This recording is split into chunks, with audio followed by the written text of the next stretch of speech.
Hello, good evening, ladies and gentlemen, and welcome to News Talk with yours truly, Chris Anu, coming to you from the great state of Texas, precisely Houston, Texas. Thank you for tuning in tonight. For those of you watching by satellite television from all of Africa, it's a pleasure to be with you tonight.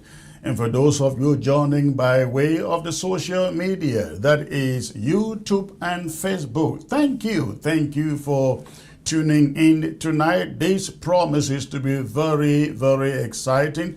And as usual, please I ask you to go ahead, hit your share button if you are watching by way of the social media. And if you are watching by way of YouTube, please hit the like and the subscribe button, and also send out the link for others to know that the anchor man is live. He is live. Again, this promises to be very, very exciting tonight. I will be having a very exclusive interview into some of the revelations of what goes on within the walls of the so-called Unity Palace in La République du Cameroun. So please go ahead, hit your share button, and let us get the platform completely filled up. I want to see on YouTube and Facebook combined at least 2,000 people live watching tonight. So please, in a few seconds, I will be right back. Stay tuned. ABS can help you reach your target audience like never before. Advertising on ABS, you'll benefit from our extensive reach and dedicated viewership. We offer special advertising packages during primetime slots and popular shows. You'll also be featured on our social media platforms, reaching an even wider audience. Don't miss out on this opportunity. Take your business to the next level. Contact our advertising team at absafricatv@gmail.com. ABS can help you reach your target audience like never before. Advertising on ABS, you'll benefit from our extensive reach and dedicated viewership. We offer special advertising packages during primetime slots and popular shows. You'll also be featured on our social media platforms, reaching an even wider audience. Don't miss out on this opportunity. Take your business to the next level.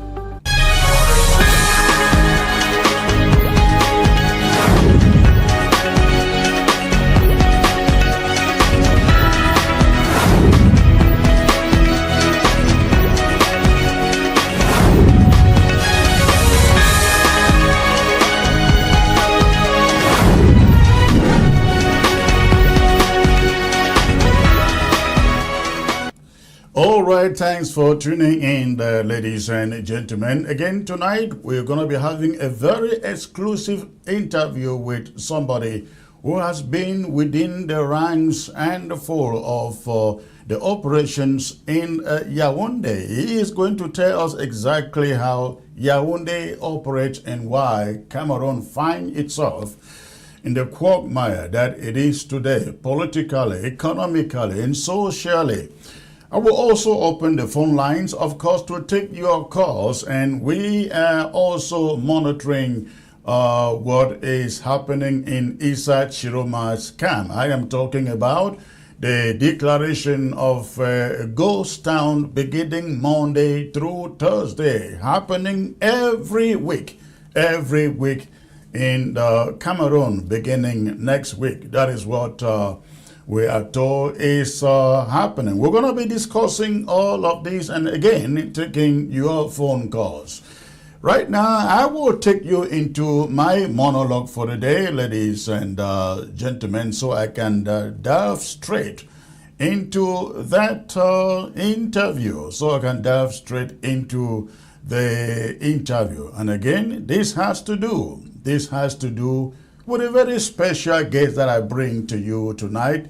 He has a lot to reveal to us tonight, ladies and gentlemen. So let me head straight to my talking point for the day. Please give us a second. Let's get one or two things right here before we get back to the monologue. Stay put.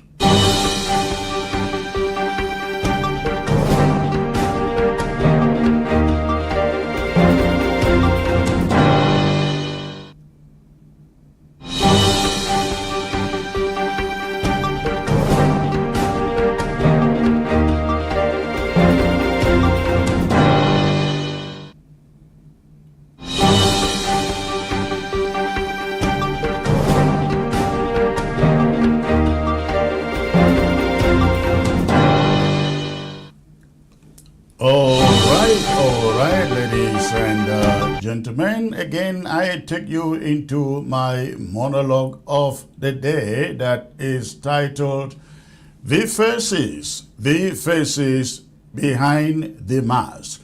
The Faces Behind the Mask. Talking about what is going on in Cameroon today. Tonight, we peel back the masquerade of stability and progress in Cameroon and confront, without flinching, the grim reality that for over 4 decades, 42 years to be precise, the regime in Yaoundé has failed its citizens. Basic services that any functioning government must provide or supply, like the long-promised farm-to-market roads, clean water flowing from taps, reliable electricity and hospitals, health centers that heal and classrooms that educate, they have remained largely out of reach. In their place, we find flickering lights, dry taps, dilapidated roads, health centers and schools that crumble under the weight of neglect. All of this happens under the long reign of a man who, one might say, doesn't even know himself as leader of the country. He is surrounded, Paul Biya is surrounded by a court of long-necked gatekeepers, entrenched looters, whose youthful vigor is now devoted entirely to preserving decades of accumulated loot.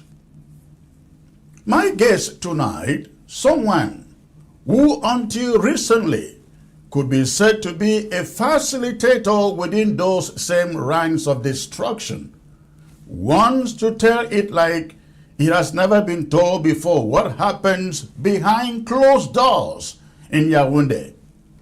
His name is Ben Modo from Cameroon Central Region. He has been the contractor, the lobbyist, and the intermediary. He has represented those who rule, transacted with them, done business with them, profited alongside them, until conscience or disillusionment drove him to break ranks. He witnessed the rackets, the huge deals and the protective ring built around the regime.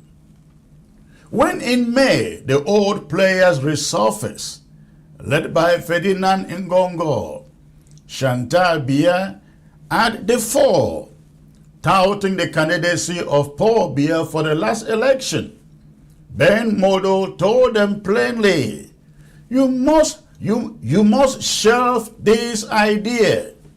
They would not listen though. Modo saw clearly that this was no longer about governance but about protecting power, guarding personal fortunes, maintaining a system of official neglect, so those who serve the regime can serve themselves. This monologue invites you to listen to those who have been abandoned by a state, and to one man who lived the inside track and now says enough is enough. 42 years of rule. And what do Cameroonians have to show for it? Look at the waterless taps in the homes of ordinary Cameroonians. The darkness of blackouts in hospitals. The children turn away from classrooms because the roof leaks or don't exist at all, because the benches are broken, because the teacher never showed up. I hear the silence of the neglect. The regime in Yaoundé has spoken of stability, of progress. But I ask you tonight, where is that progress? When electricity is a luxury, when you pay a bribe just to access a classroom. When a village lacks running water, why those at the top pattern their lives on fleets of Range Rovers and luxury villas?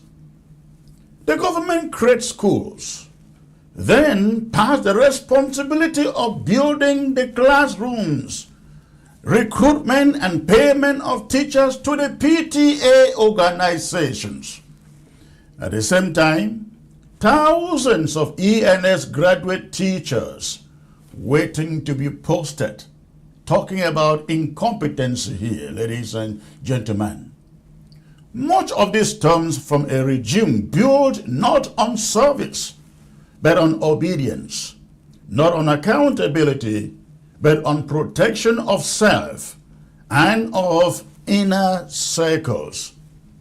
The man at the top, Paul Biya, is said to lead, yet he is surrounded by operatives whose sole purpose is to maintain the system of loot.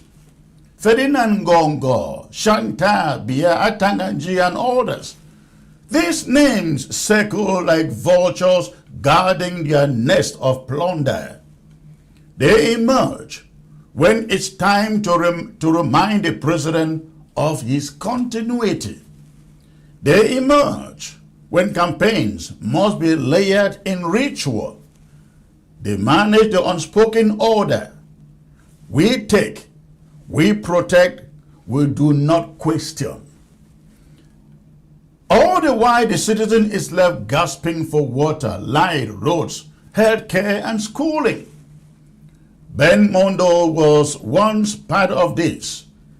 He negotiated, he lobbied, he delivered, but he also observed.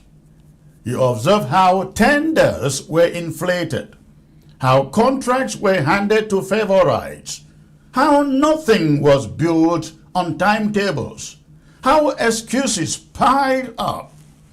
He watched the regime's inner chambers, saw how figures celebrated by the public were the same figures busy stealing in plain view, safe behind the shield of state secret and national security. Ben Modo saw how the agenda was not service but safeguarding the decades-long accumulation of wealth among a tiny circle within the regime. So long as the taps are dry, the lights intermittent, the schools and the roads crumbling, it doesn't matter to this class of people, because the goal isn't water, isn't roads, isn't electricity, isn't education. It is the continuation of power, the continuation of looting. Imagine the brazen logic with a man who cannot lead, who does not even know himself as the leader of a nation bent on uplifting its people, is declared president for life, in all but name, surrounded by yes men and enablers, each with their long necks stretching to reach deep into the national treasury, stretching to shield each other from scrutiny, stretching to maintain their hideaway accounts. All, ladies and gentlemen, why the citizens suffer. The hospitals go without medicines. The water remains broken.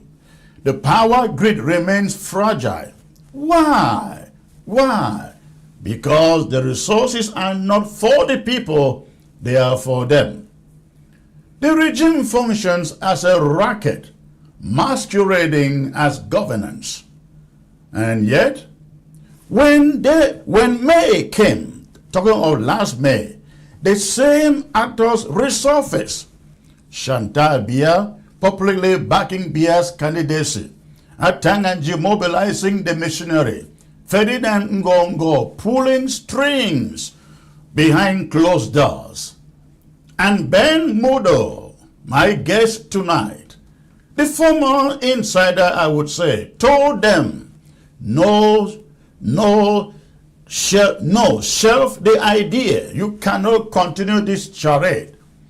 But they would not listen. Their interest was not in the future of Cameroon. It was in protecting their past. They believe the man whose name they carry still guarantees impunity. They believe the system must stay in place because it protects them. So, Ben Modo joins me tonight to expose the mechanics of the regime, to name the men who run the show behind the scenes, to recount how contracts are awarded, how services remain undone, how the pipeline from the national treasury to private bank accounts flows unchecked. You will show how the sickness of neglect, ladies and gentlemen, the sickness of neglect is intentional. How the absence of water and electricity is baked into the regime, because to truly serve the people would threaten the looting. You will describe the inner circles where loyalty trumps competence, where fear silences dissent, and where the illusion of leadership covers the reality of ruin. You must hear this. You must hear this. Because silence is the accomplice of destruction. When the taps run dry, when the lights go out, when the classrooms close, those left behind are the citizens. They pay the cops. The man who cannot lead, the long-necked looters who protect him, they pay nothing, zero. They stroll the halls of power unconstrained. They guard their decades of loot while the country stagnates, while the children of the nation wait for a future that keeps being promised and never delivered. This isn't only about blame, ladies and gentlemen.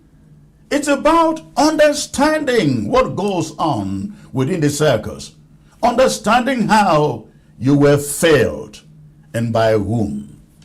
To see through the pomp and pageantry to the rot, to realize that when the faucet is dry, when the generator fails, when the school closes, you were not unlucky or forgotten at random. You were being served up. You were being served up as part of the plan. Because when you suffer, they thrive. I invite you to hear the truth, uncomfortable though it may be. I invite you to ask, why has it been 42 years? Why is the regime incapable of providing what every other country around provides its people? Who is benefiting? And do Cameroonians continue to accept it? Because knowing is the first step. Then comes resistance. Then comes demand. And finally comes change. So welcome Ben Mondo to the microphone. The man who once served the regime now exposes it. May his words be sharp. May our ears be open. And may the years of neglect and misdeed finally meet scrutiny under the bright lights they tried so long to avoid. And that is my monologue, ladies and gentlemen. Before I bring in my guest here tonight, I'd like to show you something here, and I want you to understand it is not for you to be able to get a contract in Cameroon. Of course, you have to be one who understands the system.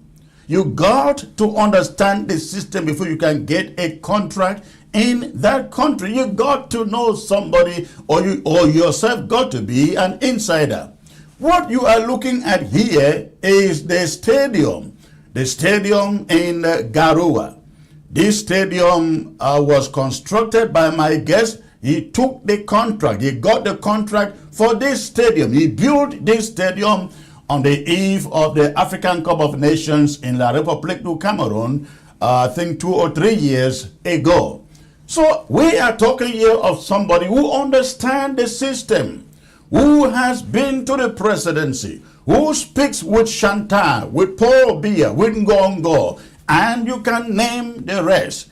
He is not just somebody, but more so, he comes from Yaoundé, from the central region. He is not Ambazonian or Southern Cameroonian or Bamileki or Bassa or Hausa. He is from the region where these looters come from, and he is here to tell us what goes on behind the scenes. So, Ben, it's a great pleasure to have you joining me here, sir. Thanks for having me, Chris. Wonderful. Please, let's get right into this, because we're going to do this in a very surgical manner so that the audience can understand what we are talking about. You built this stadium in Yaoundé, in Garoua, I guess. Did you build other stadiums in preparation for the African Cup of Nations, or this was the other one you worked on? So we worked on four stadiums and 2 hotels, all of them in the city of Garoua. So that was the scope. And by the way, is this what they used to call Amadou Ahidjo Stadium, or it was an entirely new one? Those were entirely new ones. Okay. And you worked. We renovated the Benue Hotel. The work there is not completed. And then we built a new hotel. We call it, it's going to be a presidential hotel. That too is not completed. So the work is not completed. When is it going to be completed? Well, when the state of Cameroun will want it to be completed. Because what's happening is, if you hire someone to do work in your place, and you guys agree on a schedule of payments,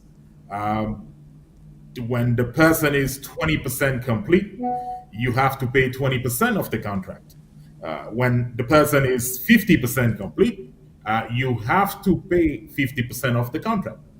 So now, if the person is 20% complete, and the time comes for you to pay the 20% that was agreed, and you spend 1 year to make that 20% payment, you understand that work is never going to be completed on time. Yeah. We have to wait for when you are ready to pay in order for us to continue work. That's what's been happening over there. And that's the reason why so many projects in Cameroon do not get completed on time. You saw it. There is a highway.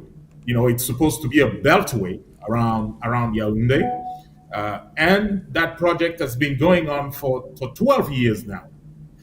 This is a project that was supposed to be completed in a matter of months, but simply because funding is not done as agreed, the work is not completed. You see the route, the highway from Yaoundé, connecting Yaoundé to Douala. Yeah. It's been 7 years now, and in 7 years, they've only completed 1/3 of the project. But why? Because the Cameroonian government is not doing things the way they should.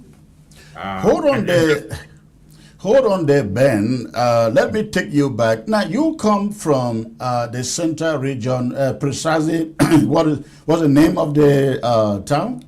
So my father's hometown is Monatele. Monatele, okay.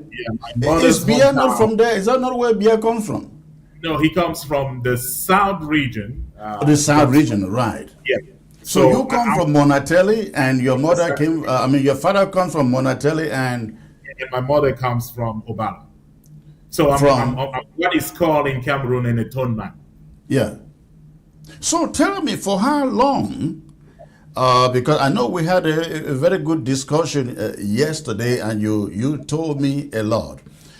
How, you live in the USA. You've been there for quite a long time, but you've That's also worked with the government. In fact, you told me you were a lobbyist. They contracted you to be a lobbyist. You work as a lobbyist for them here in the US at a point in time. Since when did you start working for the government in Yaoundé?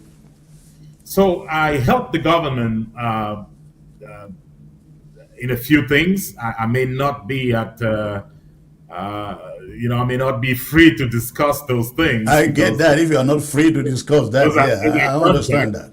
And so, but what is important is we worked together for a few years. We've been doing this for a number of years, 12 years now. 12 years now, okay. Yeah. So we helped Cameroon, as much as we could. That's what I would say when it comes to that. Yeah. And then because I also have a construction company, so I propose services of that construction company to Cameroonian authorities, and that's how we started working on those projects.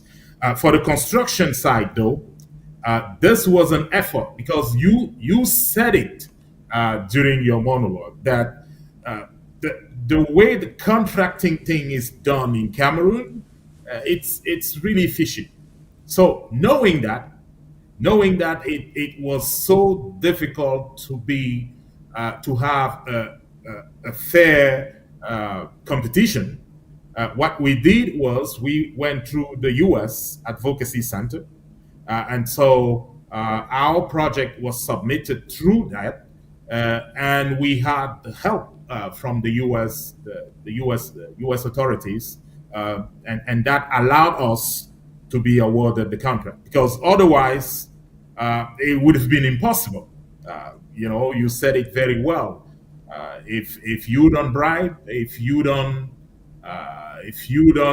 do things the way they want it done, well, you will never get a contract. So knowing how it worked and knowing that it was so difficult to be awarded a contract if we came by ourselves, so what I did was I submitted the project to U.S. authorities, to the Advocacy Center at the Department of Commerce, and then we got help from U.S. authorities. The U.S. Embassy in Cameroon was involved to help us have a playing field.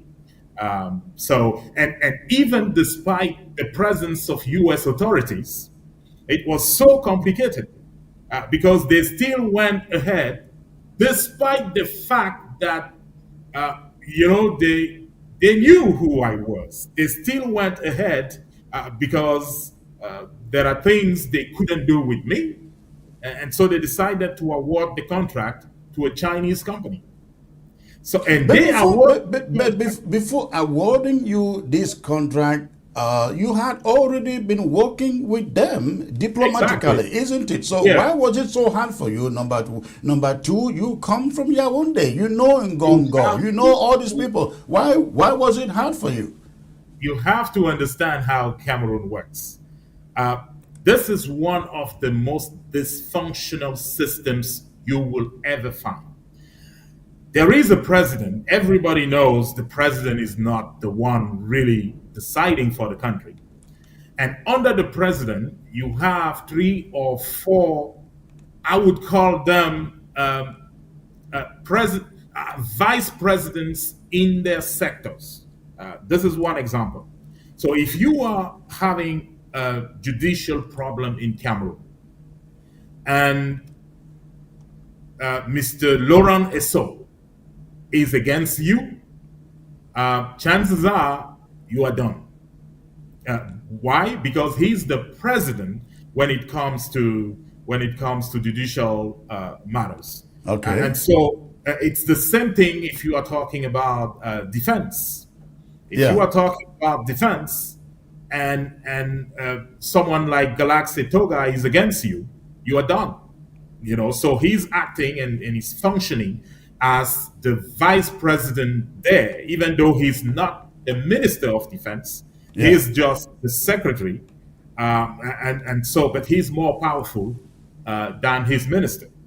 And if you don't understand that, you may be taking the wrong approach, thinking that if you go and talk to the minister of defense, you will have a result. If you don't know that the person you need to talk to is the secretary, Interesting.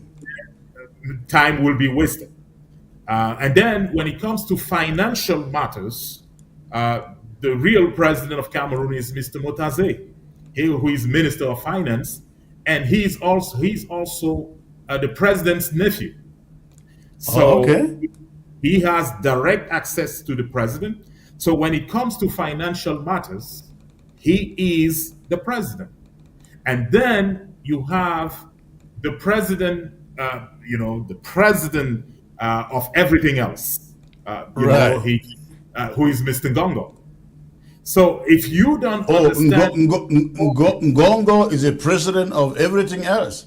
everything else, so you have the president of financial matters, because the president trusts Mr. Mutaze, and refers to whatever Mr. Mutaze says. And then on the other side, you have Mr. Laurent Esso, a friend, the friend of the president, who is the acting president when it comes to justice. And you have the Department of Defense. You have Mr. Galaxy Toga there. The interesting thing here is that Mr. Galaxy Toga and Mr. Ngongo work together. They are really great friends. I would even say they are brothers. Okay. So that's how Cameroon functions. So each of those ministers I just mentioned has a group of ministers. Let me take an example. If you are looking for a contract at the Department of Public Works, and you are perceived to be a friend of Laurent Esso, for instance, let's not say Laurent Esso because there was a rapprochement between Laurent Esso and Motaze. Let's say you are perceived to be a friend of Ngongo, you will never get that contract. Why? Because the Minister of Public Works really sees Motaze as the real president. Okay.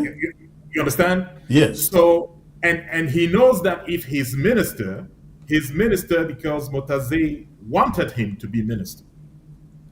And if he wants to talk to the president, he can go to Motaze, and Motaze will see the president on his behalf. Yeah.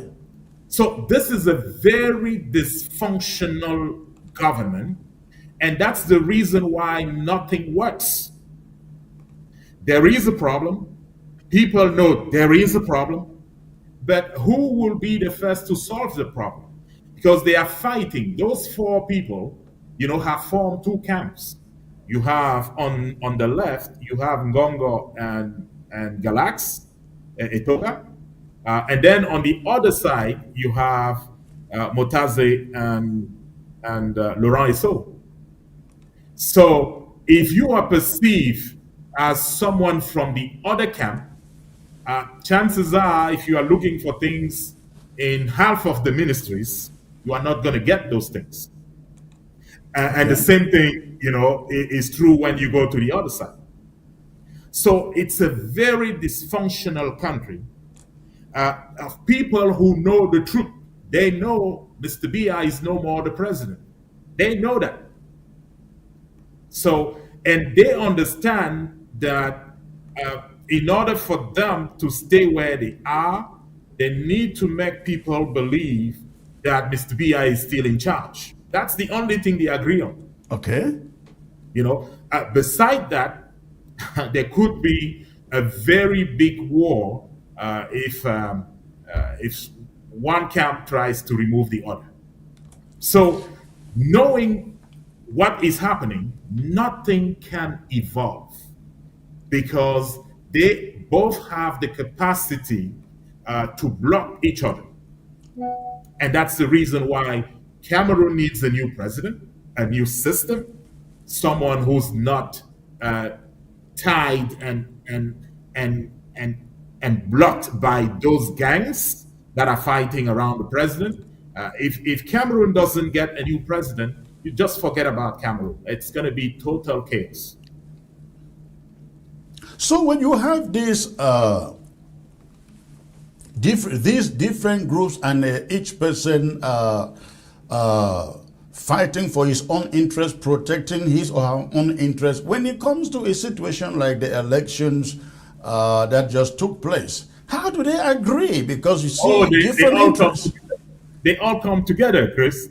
This is Biya is the one thing that unites them.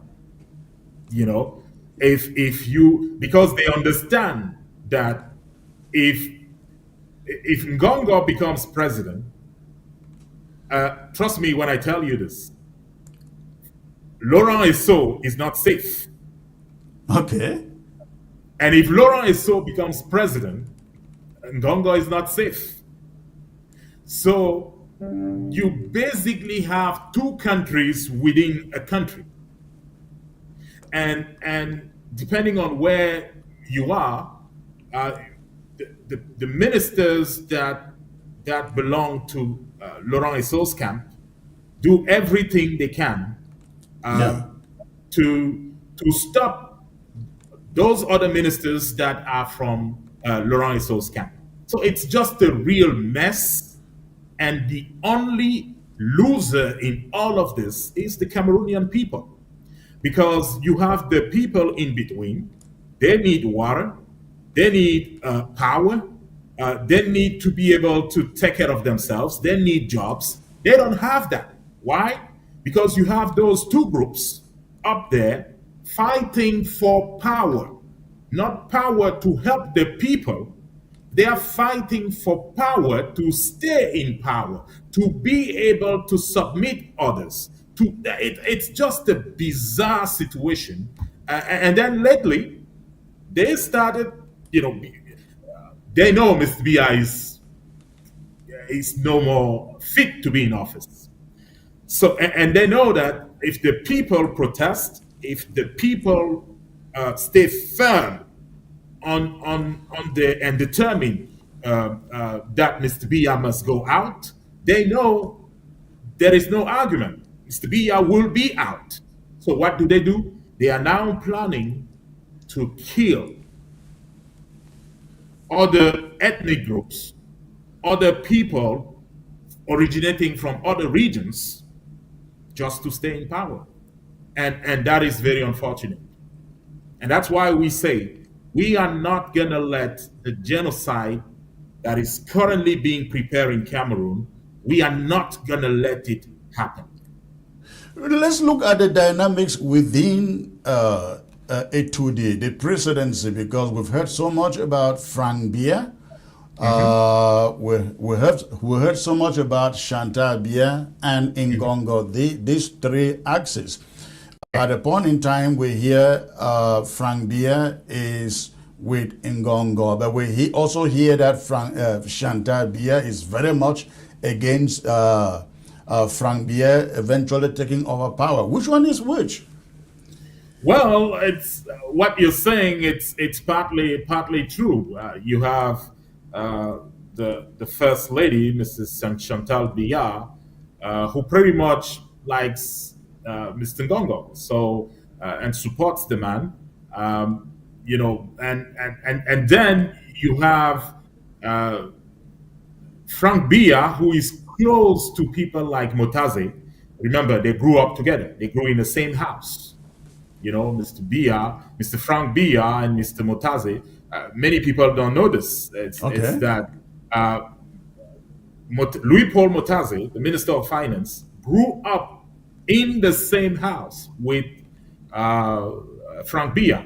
So they are brothers.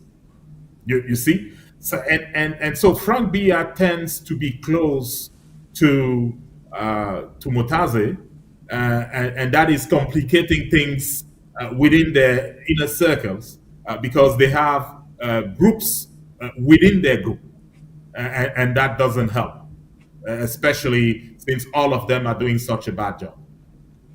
So let's go back to this from our discussion yesterday. In May, Yeah. you had already done some work for them. In fact, my understanding is that I don't know whether it was 2019 or 2020 or so when Biya was making the trip to Washington D.C. for the African U.S. Leaders Summit. 2014 first. So I was called to. That's when I started helping the country. Okay, 2014. I was doing it informally, but I was signed my first contract in 2014, so about 11 years ago. And so I'm not free to discuss what was in, but what I can say was that my job was to help the country obtain a certain number of things. So that's what I did for Cameroon. Yeah, go ahead, please. So after 2014, you continued to do some business for the country all the way up to last May. You Yes, said they came back to you and wanted you to endorse Biya, or wanted to co-opt you, I guess, into the campaign for Biya running for the 8th term, and that is where you fared out. How did that come about? I told them, Chris, I told them, okay, listen, this cannot be happening. Yeah, Mr. Biya is 92 years old. He's closer to 93 years old. And Right. so he's been in power, because let's go back to the context here.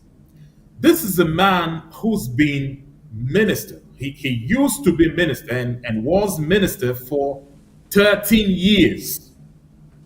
And after that, he became prime minister for 7 years.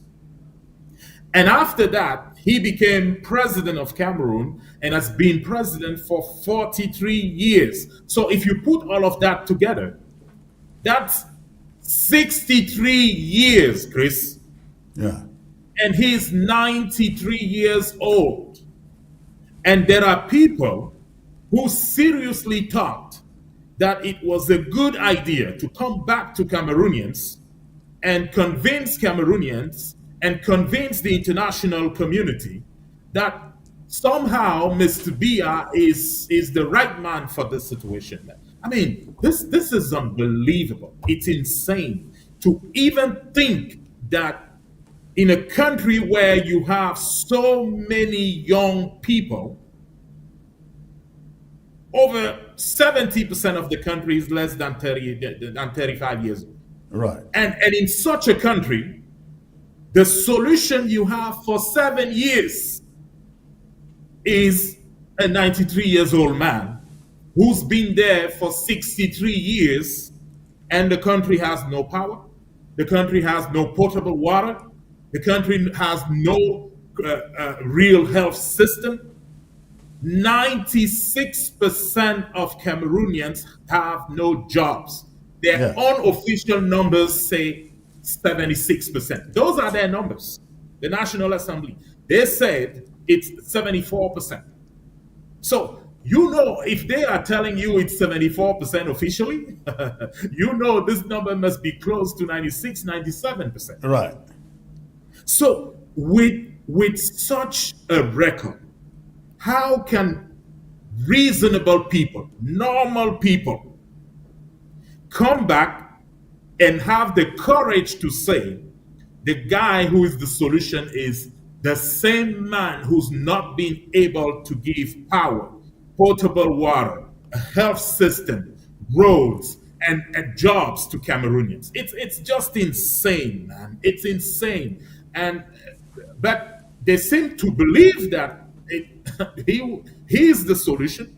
And so when I told them that I was not going to support them, I couldn't go through that. especially because in 2018, I mean, it was clear that the man is gone, but with everything, all the guarantees that they said they were going to do this, they were going to do that, they were going to do that.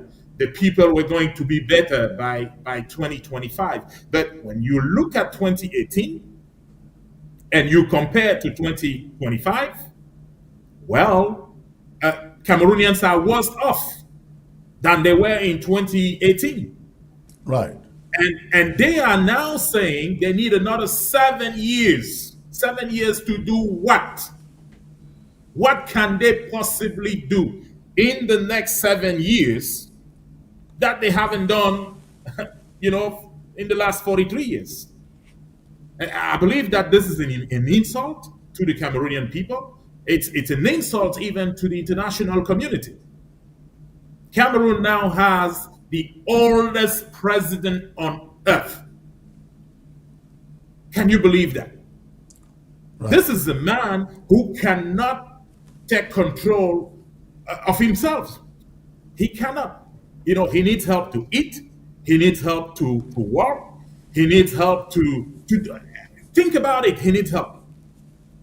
And simply because you have a gang there to defend their own interests, they are keeping such a man in power to be able to continue to exercise power,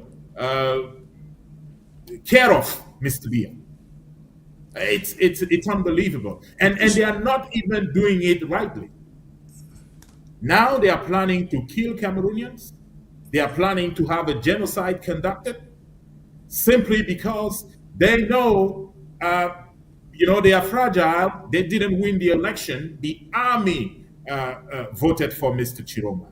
And they are afraid that if they give munitions to the army soldiers could turn against them. So what do? They refuse to give munitions to soldiers coming from other regions. Mm-hmm. If you are from the Nozo region, if you are from the west, if you are from the north, you are not going to get any munitions with this regime. And that's why we are clearly saying that this government is preparing a genocide. And it's high time this be stopped. We cannot let that happen. The last time...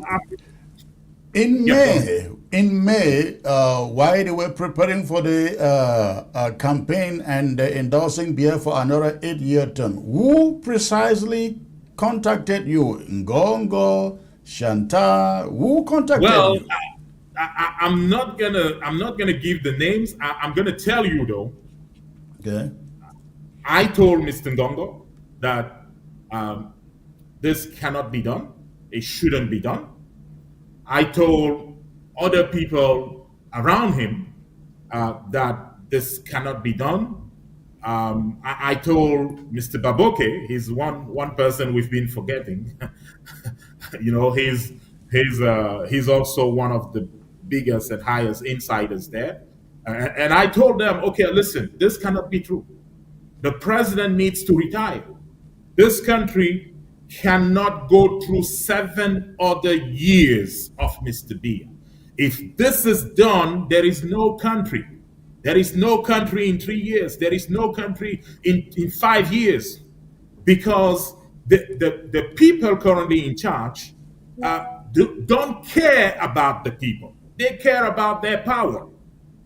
As long as they submit the people of Cameroon, it's okay. They don't care that the people don't have jobs. They don't care that people don't have food. They don't have roads. They don't have power. They don't have potable water. They don't care about that. And if this continues, Cameroon is going to become a 5, you're going to have like 5 countries within that country. Because injustice, the only thing that strengthens a nation is justice.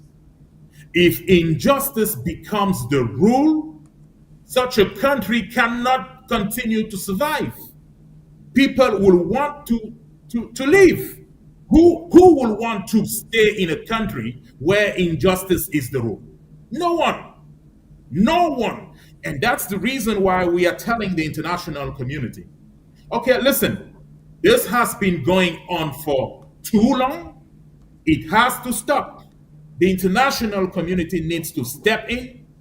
We saw in 1994 when people tried everything to stay in power, 1 million Rwandans lost their lives. 1 million. Just think about it. And they lost their lives in less than 3 months, 100 days. Right. So this has to change. And I believe that the international community must step in. But we are not going to sit back and let it happen. That's the reason why we decided to arm ourselves to make sure that justice prevails. So, after you told them no, you cannot support the idea of Paul Biya running again for an eighth term, what was the response? Well, they just felt like I was obliged to support Mr. Biya. Because you were getting contracts from them, and because you come from Yaoundé? I had a contract, because one of my companies had a contract with the state of Cameroon. And I told them, okay, listen, I've been in this to help the country I was born in. I did not do it for one person. I didn't do it for Mr. Biya or Mr. Ngongo or Mr. Who, I don't know. I did it for Cameroon because I believe that a country needs all its children. So, and no one is more important than another one. You know, if I can help, I'm going to help. So do not believe that because I have a contract, and by the way, the contract was still ongoing.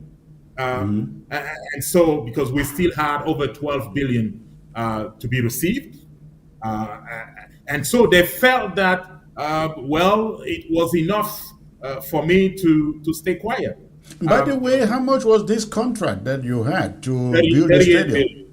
38 billion CFA. 38 billion? So, yeah, so we had already done work for about 26, and we had 12 billion remaining, and we had a total of 6 different projects. So the 38 was for 6 different projects, and so they felt that simply because we had those contracts, you know, it was an obligation for us to support them.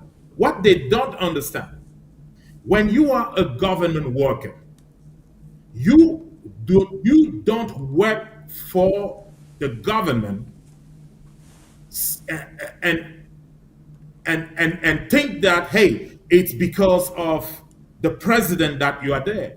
You could be a government worker and, you know, stay true to yourself, because you are not really working for the president or working for the minister. You're working for the country. And I believe that that is what so many people miss in their dealings with the government. And they find themselves, and I'm talking to them. I was talking the other day to another one, you know, someone who also had a few contracts and who did not understand why I decided to speak against Mr. Biya and his gang. And so he was trying to convince me that, well, you know, there are additional contracts coming. You know, why would you stop that? And I had to tell him that if I sign a contract with Cameroon, I'm signing a contract with the country, Cameroon. And if someone, even the person who signed that contract with me as the minister, that person only represents Cameroon. Right. They need to understand that. And so if that person becomes someone who doesn't work for the country, or he starts, fighting for himself and not the country, well, I owe nothing to the individual. I owe something to the country, and I sign a contract with the country, not with a specific individual. That's what so many contractors, so many government workers fail to understand. And that's the reason why you see so many people in government. You have mayors, you have subdivision officers, you have divisional officers. They all feel that if they don't help the government, they are wrong. And it's wrong to think that way. It's wrong to think that way. They owe it to the Cameroonian people. They owe it to Cameroon to do the right thing. And Absolutely. it's not because they have such a contract that they will just sell the country. That's insane. Did you meet in the course of your dealings with Cameroon? Have you met Chantal? Have you met Ngongo personally? Have you met Frank personally? And what do you think about them? Well, I can speak of the Mr. Biya, Mrs. Biya, Mr. Ngongo, who are people I've met. I've really never met Mr. Frank Biya personally. He could be somewhere in the room where I was, or we could be in the same room. I don't count that as a meeting. I think that he's also one of the main responsible parties here. Because just think about it, Chris. You have your father. He's 93 years old. He's been in power. When Frank Biya was born, his father was minister. Right. So his father became prime minister and then president. So all his life, he's been in power. Now his father is 93 years old. Why can't he just tell his father, okay, listen, that it's over. Let's maybe it's time to retire. But he doesn't do that. He's the eldest son. I believe he's one of them. I believe he's one of those people who do everything in their power to keep Cameroon and Cameroonians in chains. And that has to change. And I believe it will change very soon.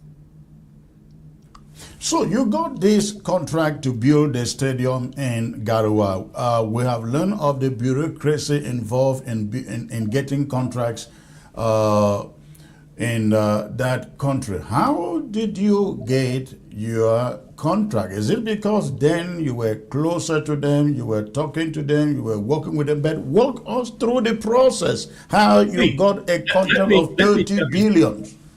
Let me tell you something, Chris. Well, even if you are with them, there are things you should never expect. Okay. Unless you really become one of them. I don't want to go in the details because it involves so many other things. But if you want the type of contracts I got in Cameroon, I believe, because I saw other people do certain things, you really have to become one of them. Mm-hmm. The difference with me was that I was coming in as an American company, officially recommended by the Department of Commerce, and throughout the negotiation, I did not go to one meeting without representatives from the US Embassy. Mm-hmm. So I made sure that everything was being discussed, clearly, openly, because I knew that if I did not have America behind me to level the field, that field will never be level. They would require me to do other things and go through other things. And that's just the way it is. And so, and I tell you, despite the fact that we had the US fighting for this contract, they still gave it to a Chinese company. It's when I heard of that I quickly informed the ambassador. At the time, the ambassador was Michael Hosa. So I explained to him, okay, listen, despite all our efforts, they went ahead and awarded the contract to a Chinese company. Mike got upset. He called the president. But hold on there, hold on there for a second. I mean, you knew Ngongo. You knew even the president, because the president had been here, and you actually spoke with him. And following our conversation yesterday, you said the president had asked you to come and take a position. That is, Paul Biya had asked you to come and take a position in the government. In spite of that, they were still trying to play you around to get a contract. This contract was signed a few months before the conversation, right? Okay. But the fact is, I was doing my job. The person who brought me in was called Belinga Ebutu. I don't know if you heard of him. No. He was the director of civil cabinet. And so I used to help Cameroun while he was here in the US, because he spent a few years as Cameroonian ambassador to the UN. Yeah. So in 2 or 3 occasions, they had issues. And I proposed to help solve the issues. So that's how I started working with Mr. Belinga Ebutu. So he's the one who introduced me to the president. He's the one who introduced me to Paul Biya. Okay. Because there was a problem and the problem needed to be solved. And because I had managed a similar problem before, he brought me to President Biya and said, okay, this man can help us. That's how I came to meet Mr. Biya. And so when you talk about Mr. Ngongo, we really have never been friends, even up to now. I'm one of those who believe that you don't need to be friends with people to get things from them. You just have to make yourself someone they cannot do without. You see what I'm saying, Chris? Right. Because I knew that what I was doing, they couldn't find someone to do it the way I was doing it. So I always understood that I was there because they needed me. And that the minute they can find someone capable of doing what I was doing, the way I was doing it, I mean, I had no doubt that they would get rid of me. You understand the situation? Right. So, and that is what kept me there for so long, because the expertise I was bringing in, the ability to connect a few dots, it wasn't something they could easily find. And I believe that that's the reason why I was able to be there. So when the time comes for this contract, they had their own companies. They had, I just told you, a Chinese company. Right. I won't give you the name, But they had that Chinese company, and that company, they awarded the contract to that company. It's when who, in your opinion, were behind the Chinese company within the system? Yeah, Mr. Gongo and his team were behind the Chinese company. And how do I know that? I know that because when the president asked them to, when I heard that they had awarded the contract to the Chinese company, I went to see the ambassador, Mike, explained to him what was happening. He got upset and called the president. And he complained that he does not understand why they are giving everything to Chinese or the French or Europeans. Why can't they work with Americans too? And the president had promised the ambassador that he was going to award a few contracts to American companies. So the ambassador reminded that to the president. That's when the president then says, okay, I'm going to solve that. The president calls Mr. Gongo and asks Mr. Gongo to award the contract to the American company. And that is the reason why we got attacked, because they already have their deals with the Chinese company. Now they don't know how we manage to have the president order his secretary general to award the contract to us. And they awarded the contract to us. I know they didn't like me. They know I really didn't like them too. So that's fine. But we were forced to work together. And we worked together.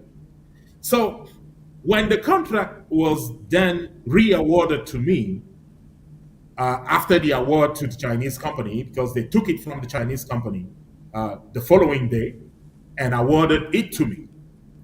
So now they called me and they asked me, hey, can you take 10% of this project? And then you sign a subcontract with the same Chinese company that they awarded the contract to. Which sounds very bizarre, The law in Cameroon, and that's what I told them, the law in Cameroon does not allow someone who won a contract to subcontract 90% of his contract. That's against the law in Cameroon. The law in Cameroon says that you cannot subcontract over 30% of a contract that you signed with a state. So I just showed them the law that, okay, I cannot do this. I didn't want to do it. And then I had the law with me. And so what I did is I just showed them the law that, well, the law does not allow me to do this. They tried to convince me that no one would know. Well, I know, I would know. So if I know, you cannot say no one would know. If I know, I think is enough. And so we couldn't go against that. So that's the reason why I did not subcontract this specific contract with the Chinese company I just mentioned. When they got their first chance to cancel my contract in 2019, Chris, they did not hesitate to do so. What was the reason for trying to cancel your contract? Well, remember the competition normally was scheduled for January 2019. The AFCON. Yeah, the AFCON, yes. Yeah, it was scheduled for January and February 2019. So in November, on November 30th, the CAF authorities decide to push the competition. First, hold the 2019 competition in Egypt, and then postpone Cameroon's tournament to 2021 first, and then it became 2022. And so that's what happened. Because the competition was postponed, they then took that as a reason to say, you know what, we are no more running. We have to take these contracts away and award them to someone else. Let me tell you something.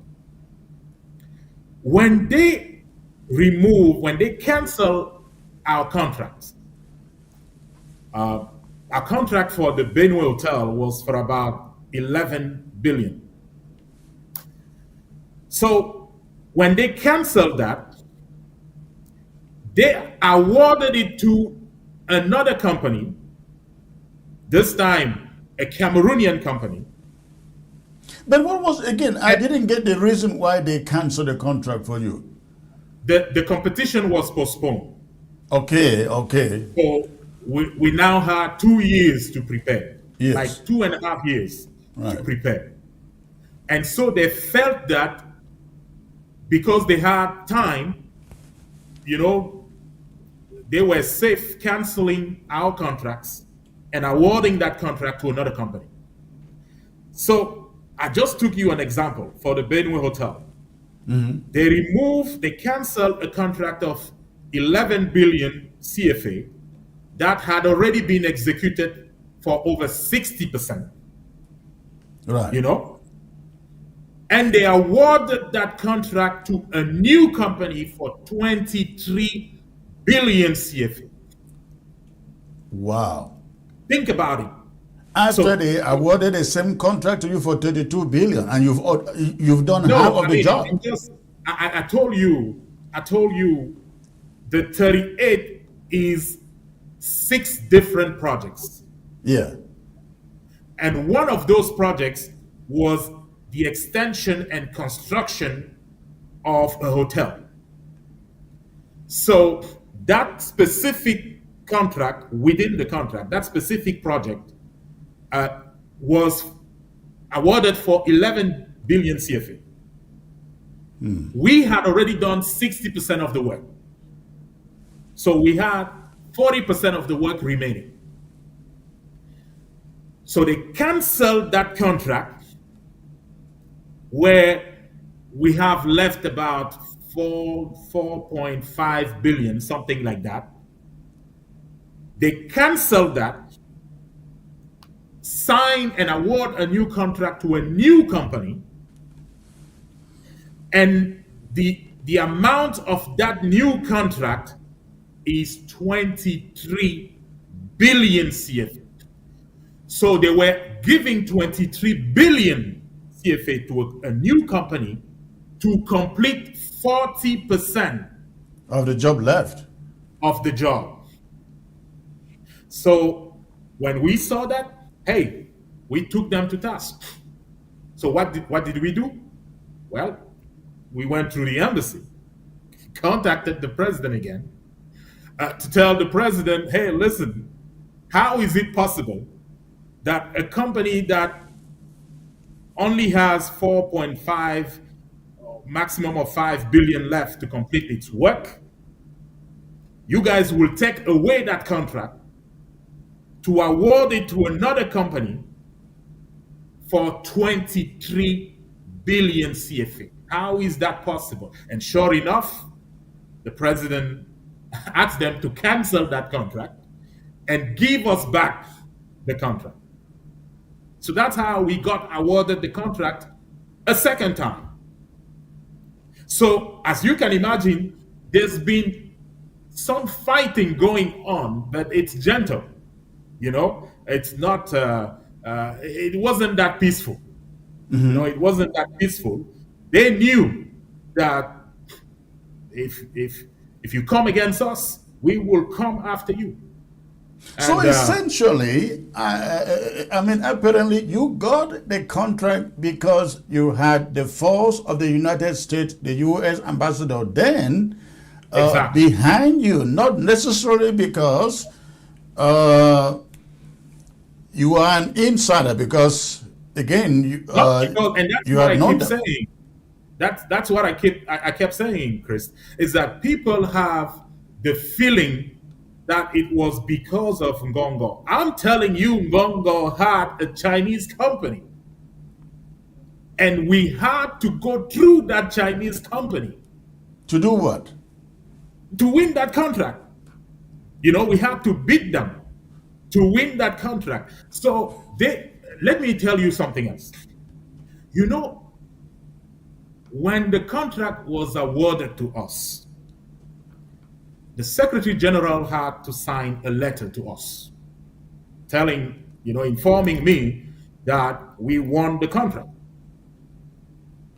Do you know that same contract, that same letter, I discovered it in the social media. Interesting. So they signed the letter, made sure that the letter was, leaked to the press, and they started saying things to turn the people against us, because their goal was to have the president cancel that contract.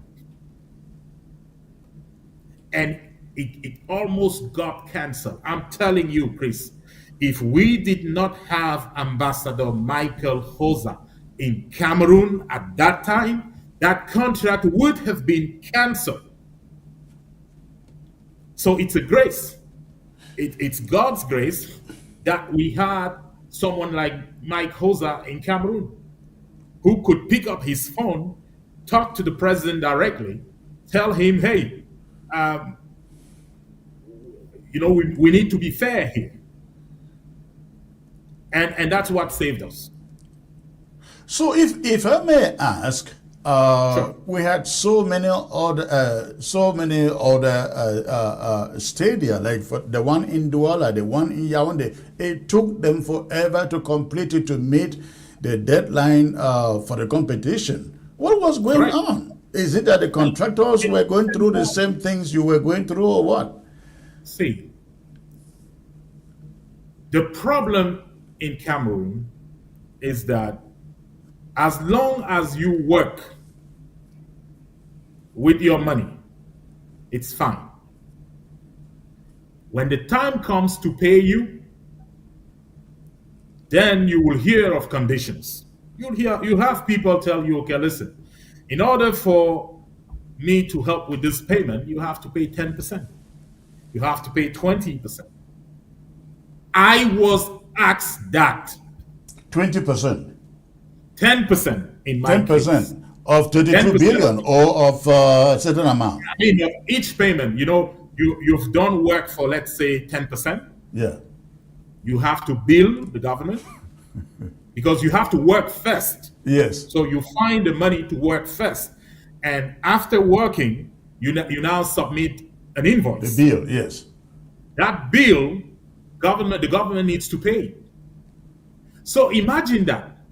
You went out, you took out loans, you did the work, and now when it's time to pay, someone tells you, if you don't pay us 10%, this bill is not going to get paid. And if you are one of those people like me who will say, hey, this is not my father's home, so let's wait. If you cannot make that payment, the competition will not be played.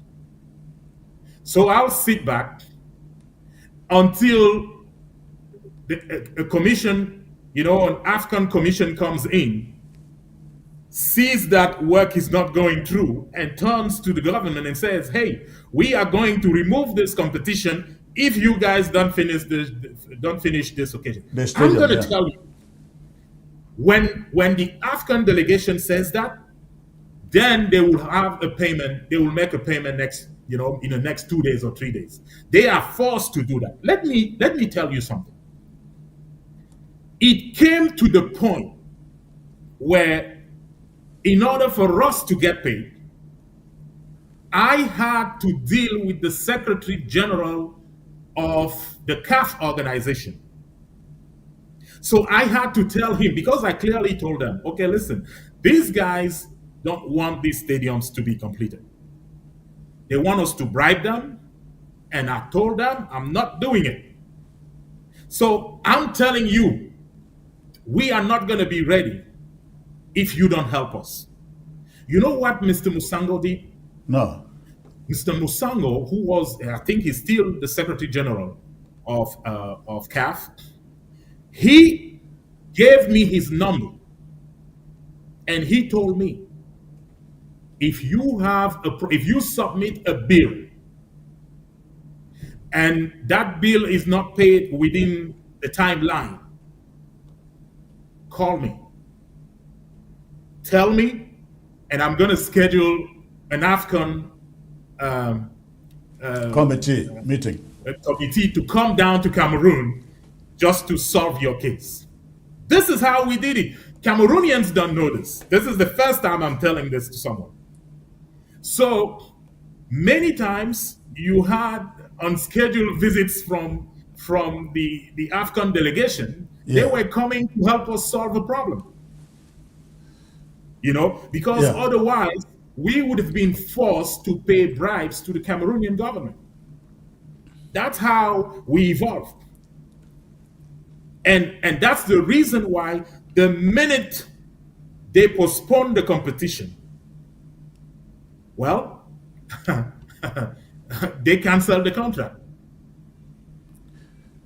Now, did you become friends with Ngongo? I mean, because, following our discussion yesterday, I know you met Ngongo for some bills to be paid. He sent you to the Minister of Finance. The Minister of Finance says, I'm not paying it. You go back to Ngongo to and fro. When did you first meet Ngongo and get into business with him? So the first time I met Ngongo was in Cameroon at the presidency. And it was after I signed the contract. You know? Okay. Before that, my job, my line of work was with the Director of Civil Cabinet. And the Director of Civil Cabinet at the time was Mr. Bellinga Ebutu. Okay. So I was working directly with him because the things we were working on, were going through him. And then he was reporting to the president. So I wasn't working with Mr. Ngongo. I met him the first time after. Okay. Yeah. So, and then later on, when people started, fighting me, fighting him, so they put all of us in the same box. Basket. And when you are fighting, you have a common enemy. He's shooting at you guys. He wants to kill you. And then you see someone who's shooting in the same direction. If you are intelligent, you guys need to get together first to fight this common enemy. And then when it's done, we can have a conversation. And that's what happened with Mr. Ngongo. It's that we found ourselves attacked by Mr. Mutaze and his camp. And so we had to self-defend. Many people have the impression that Ngongo has some absolute powers within that circle of the hardliners in Yaoundé. So apparently you are saying it's not the case. What I'm saying is, when the president was still capable of running the country, when an ambassador could still call the president, he was not the most powerful person in the room, because you had the president, obviously. Yes, right. Now, the president has lost it. As we speak, Chris, the president could be in a room, he doesn't know where he is. He could be doing something. If you don't tell him this is what, you constantly have to remind him to do things. So he's lost it. And the president no more has his direct phones. Oh, he doesn't have his direct phones, right? They've been taken away from him. Exactly. Now, to reach the president, you have to go through Mrs. President. That's how we call her. Mrs. Biya, Yeah. because she's the one now telling the rest of the world what the president wants and what the president doesn't want. Now, you have the president's son, who also has access to his father, and you have Mvondo Ayolo, who is a nephew to the president, who also has access to the president. So what's happening now is that you have the four groups below the president. Yeah. They all know that the president is no more the deciding factor. They know that. But they keep it as a secret as long as no one attacks the other one. As long as they don't attack each other, it's fine. But the minute you will have one of them attack the other one, then you will hear things. It will be known that the real president of Cameroon is Mrs. Biya, and she's delegating everything to Mr. Ngongo. But it doesn't cut Mr. Motaze's access to his uncle. It doesn't cut Mr. Frank Biya's access to his father. It doesn't cut Mr. Mvondo Ayolo's access to his uncle. So that's the current situation, and that's why it's so dangerous. Leaving Mr. Biya in power, it is such a danger to everyone, to the Cameroonian people. First, because nothing will change. It's going to be fight over fight over fight, and nothing will move forward. You have the West interest in Cameroon. You have French, Russians, Americans. They have interest in Cameroon. Right. So when you encourage a country where injustice is the rule, your interest cannot be safe. So ultimately, there will come a point where the people will decide to stand up and fight. And when they fight, whose interest do you believe will be targeted? The West interest, France, the EU, America, Russia.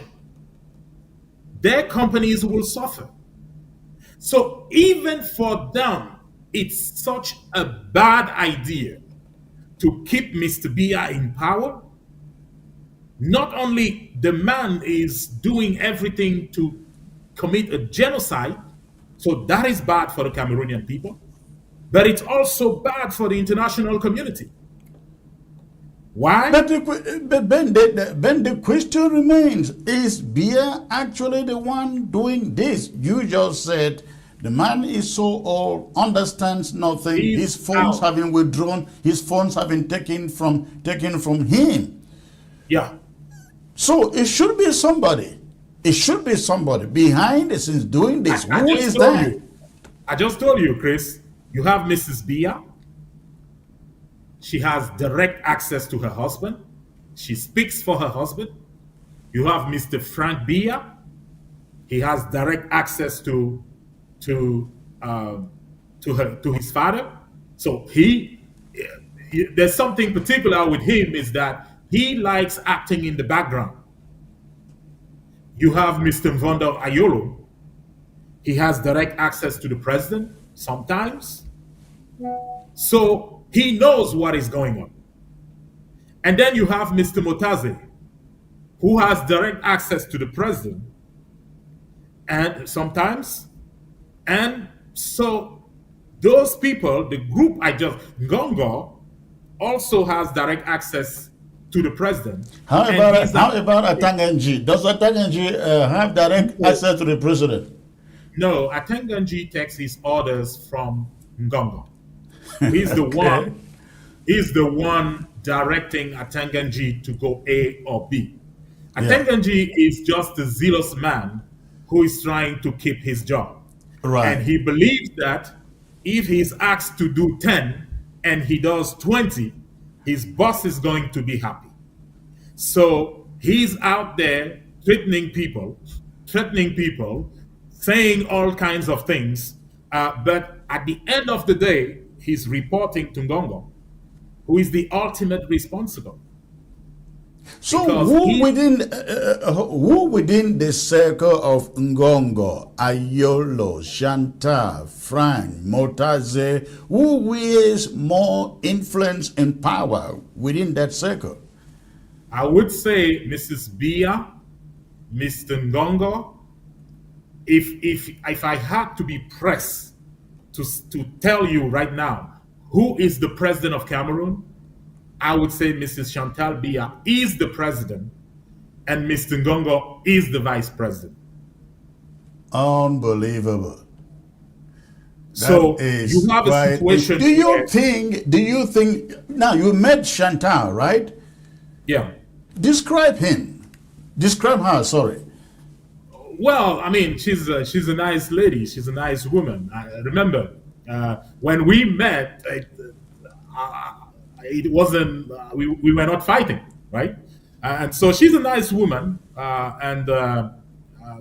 but she's a nice woman who relies totally on two persons.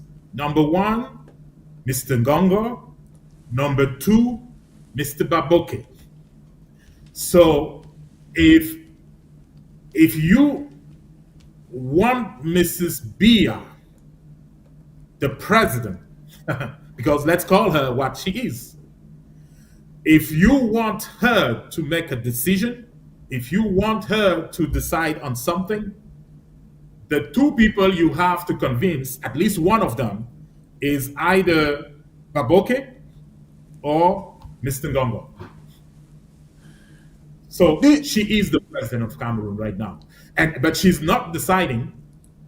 Yeah. You know, You're right. she has the power, but the person who really yields that power is Mr. Ngongo because he's the one in charge of the daily operations of the country.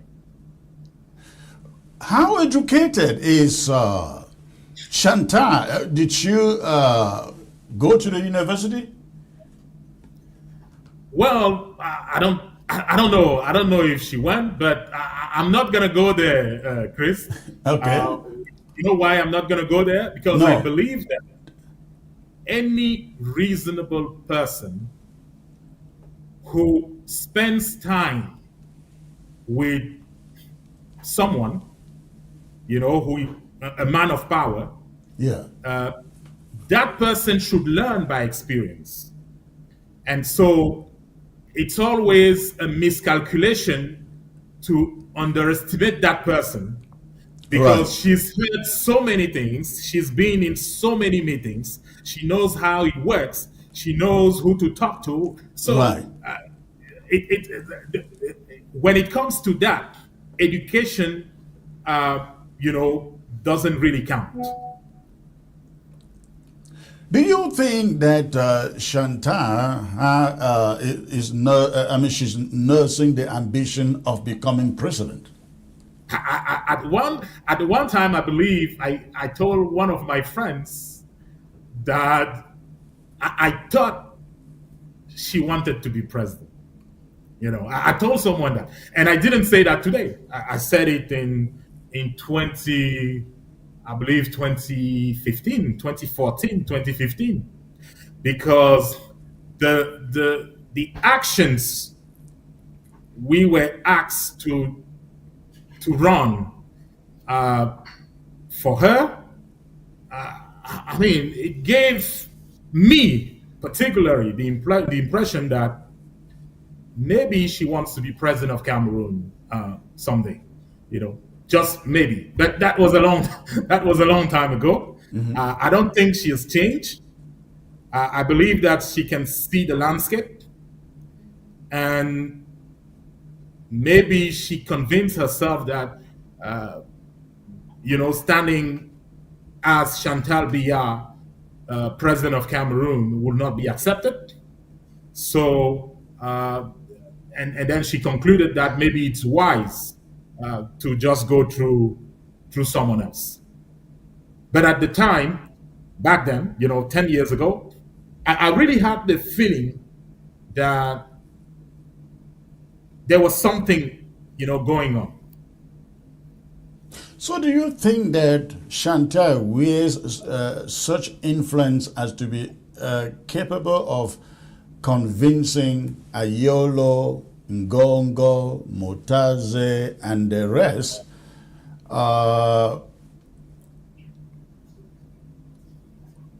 for the president, for Biya to leave power?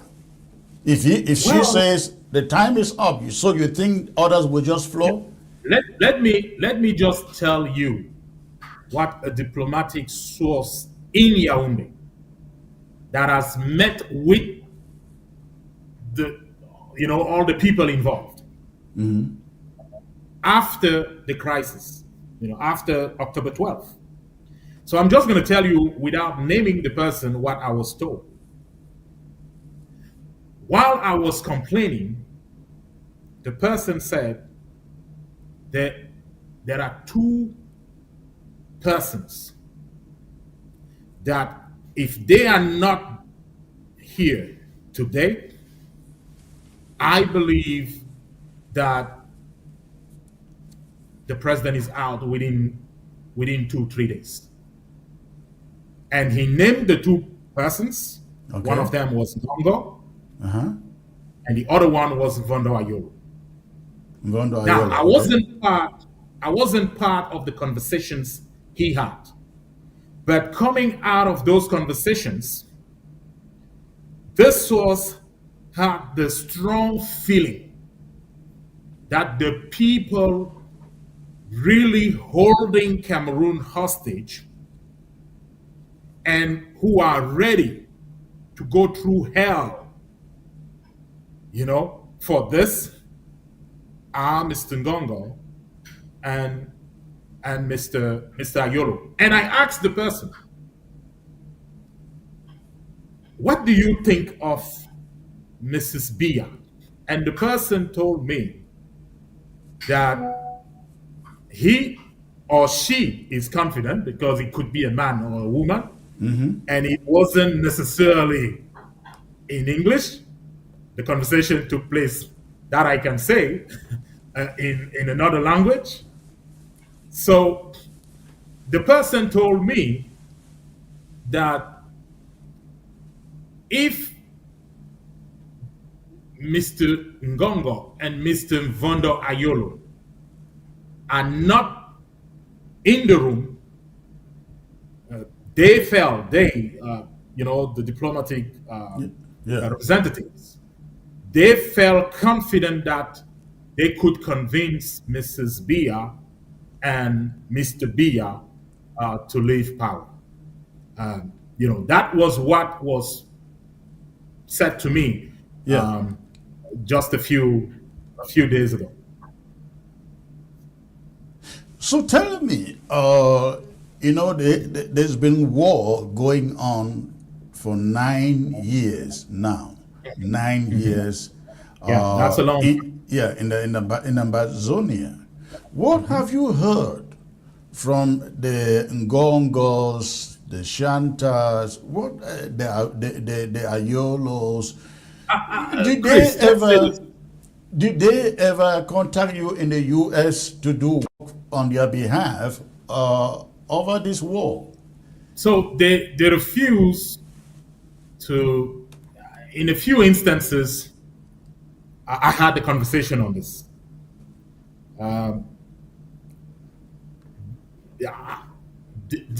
They were not interested. They were not interested. Let me just say it that way. And Mr. Thabo Mbeki said it plainly. When you say they were not interested in what? They don't want peace in the Nozo region. Okay. Because it works for them, some of them financially. When I say financially, I speak directly of Mr. Atanganji. He's financially benefiting from the crisis. For people like Ngongo and folks at the Ministry of Defense, they benefit from this crisis. In the military, in the military, the hierarchy in the military, it's financial benefits. Yeah. They see this as an incentive to keep the war, going. And then you have the politicians, the people who believe that if Nozo is in peace, it may be difficult to rig elections. So those people, and we saw it on October 12th. So if they can keep the region in a senseless war, then they can rig elections as long as they want, because they can use the nozzle as a reserve of voices to win any election they will want to win. So you have a group of gangsters, each benefiting from the situation in the nozzle in ways that are just unbelievable. And I believe that this is one of the things that must be resolved. And when things when things get to this point, they cannot and must not be allowed to continue. They have to be stopped, and they will be stopped. Do you see Ngongo aspiring to maybe be the next president after Biya? And I know if that is the case, he must have the support of Shanta. Am I correct? That you're correct. And I believe that is the plan. That is plan A. I do know of 2 or 3 other plans that are still options. Where does Frank Biya comes in? Well, Mr. Biya believes that he has what it takes to be president too. And so he may not be with Mrs. Biya when it comes to Mr. Ngongo becoming president. And so he may have other ideas. I just got sent what they call a lit list of Paul Biya's new cabinet members. I have glanced through that list. Ngongo is taken out of the presidency. In fact, he is now assuming that this list is legitimate. I cannot confirm it, but let's look at it. You have Ngongo is now named as, where is that?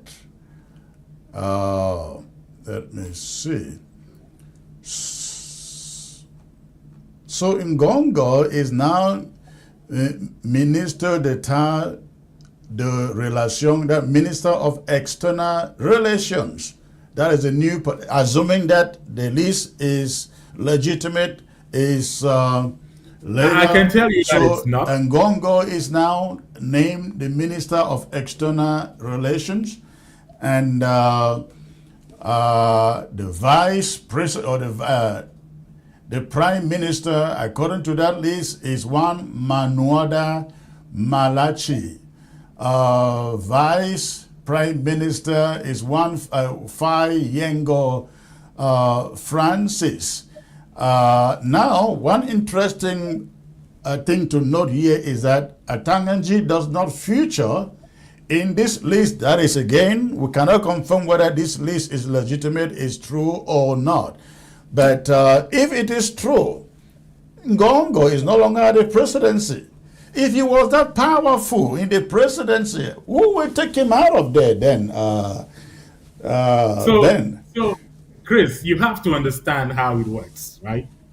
I told you about 4 groups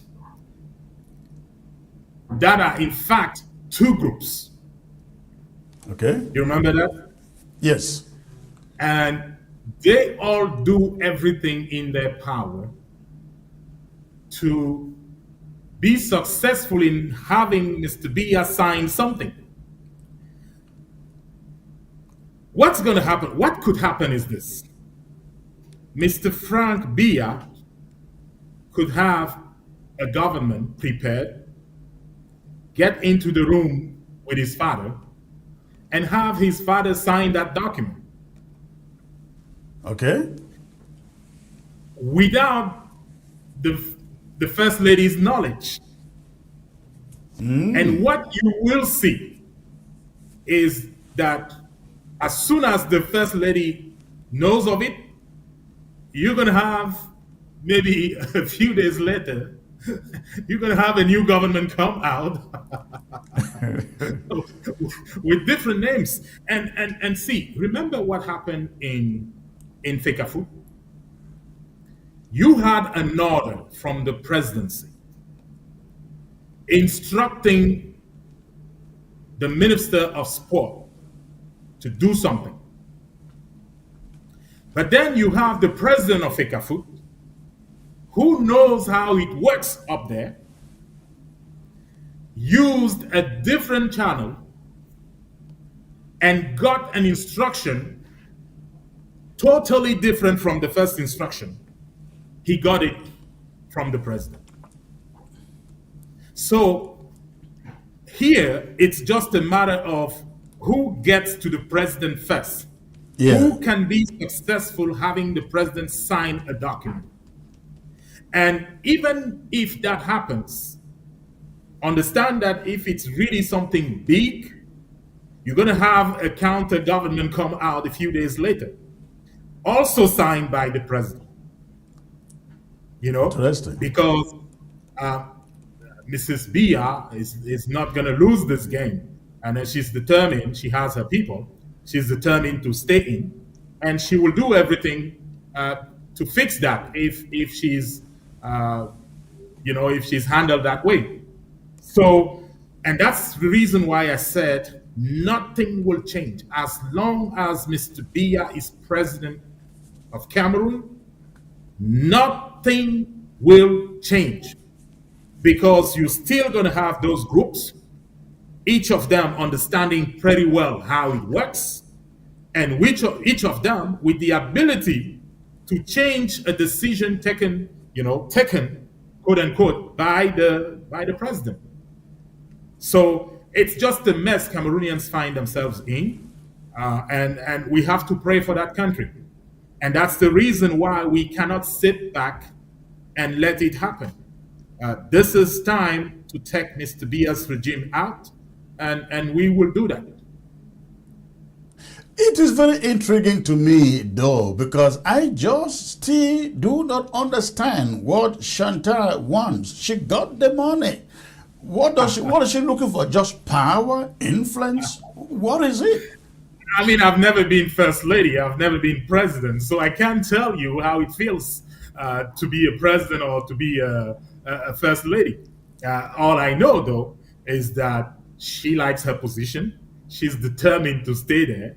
And so she's doing everything in her power to stay there, even if it means killing millions of Cameroonians. She doesn't care. Her gang doesn't care. The regime doesn't care. Did you happen to meet the Prime Minister Dion Ngute or any of them?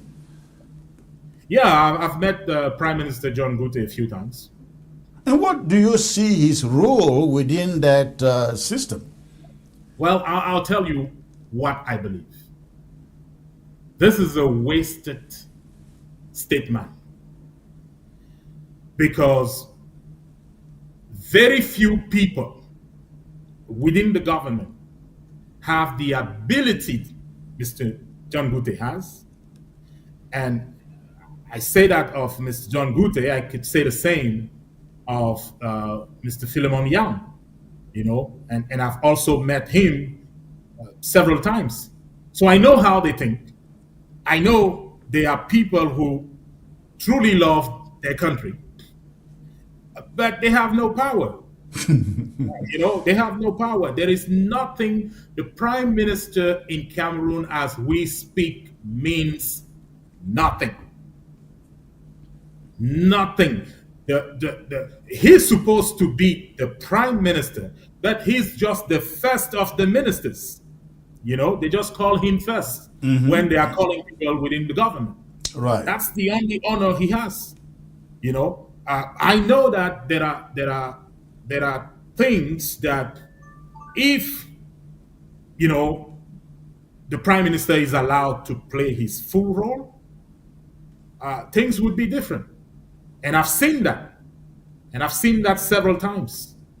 So it's just a pity that in Cameroon you could have a secretary. I just told you about the Ministry of Defense. You have a Minister of Defense who is supposed to be the boss, but the real boss is his secretary. That's very interesting. So the Minister of Defense can have all the best or good ideas you can think of, but he does not count. Why? Because when it comes to planning the genocide, for instance, it's being done, you know, between Mr. Ngongo, Mr. Galaxy Toga, Mrs. Biya, and that's how they do it. And that's why I say he's wasted. You know, he's a wasted state man. You know, he's a state man, but he's not being used the way he should be used. And it's unfortunate. And you have many people within the Cameroonian government like that. You know, you have many of them like that. And I believe that when change comes, because I'm one of those who believe that change will come in a few weeks, you know, I think things will be right again. Talking about change coming in a few weeks, what do you make of the campaign of Issa Chiroma claiming victory for the election? Well, Mr. Chiroma won the election. You know, he won everywhere. You know, in the southern, you know, in the South region, he lost the South region, but he won everywhere else. How is it possible that someone who won everywhere else would lose an election simply because, you know, a dictator holds the keys? We cannot allow that to happen, especially since that dictator is planning to kill Cameroonians who are not from his ethnic group. We know he's capable of doing that because he did it before. In 1984, he killed people from the North regions. From 2016 to date, he's killed people in the Nozo region. So we know he's capable of doing that. And we take him very seriously when we see him giving ammunitions to soldiers coming from only one or two regions. We take him very seriously because we know that when this regime plans something, it does it. So, and that's the reason why we are telling the international community, we cannot let this man go through. We cannot let this happen. Mr. Biya and his regime need to be taken out now. Now, talking about taking the regime out, you realize that Biya is so frail,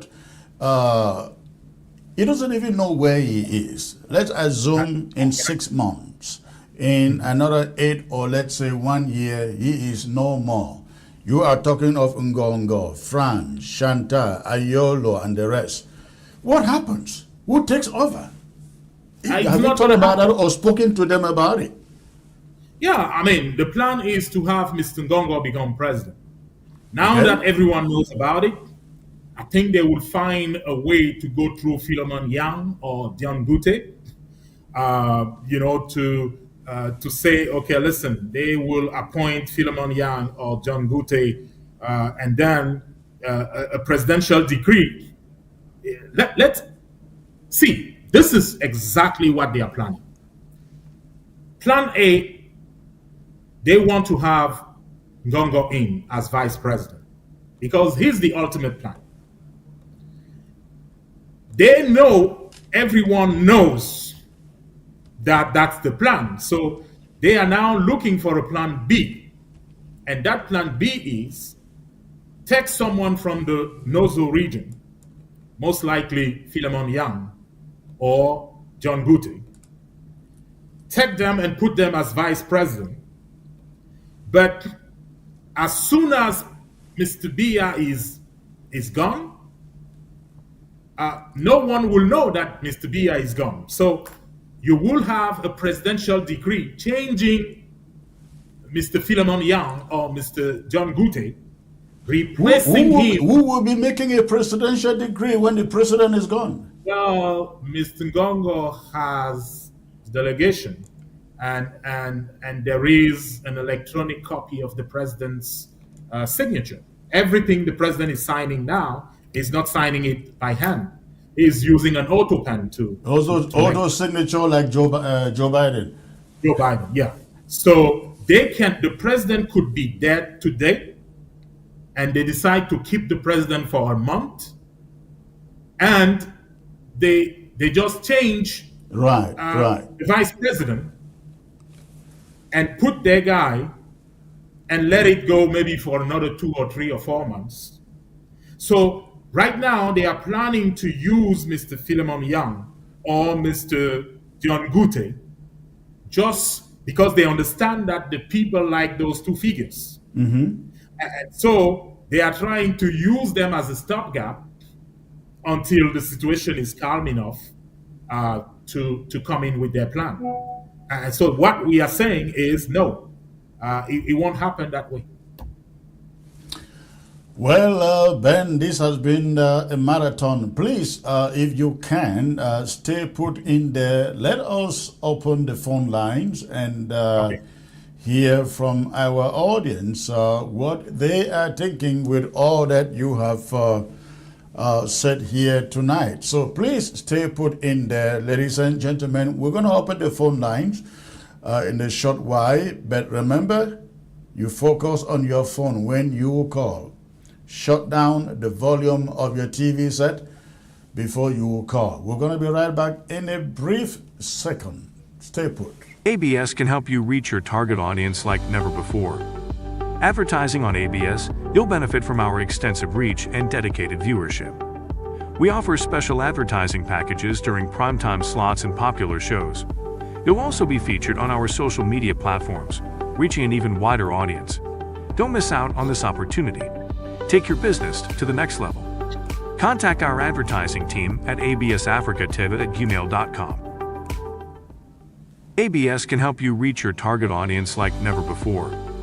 Advertising on ABS, you'll benefit from our extensive reach and dedicated viewership.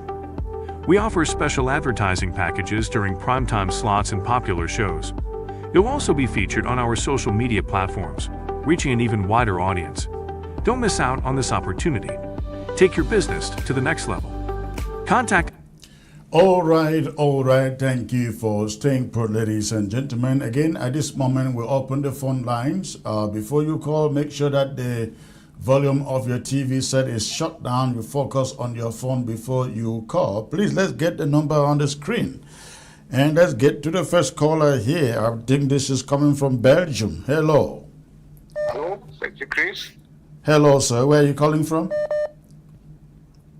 I'm calling from Belgium.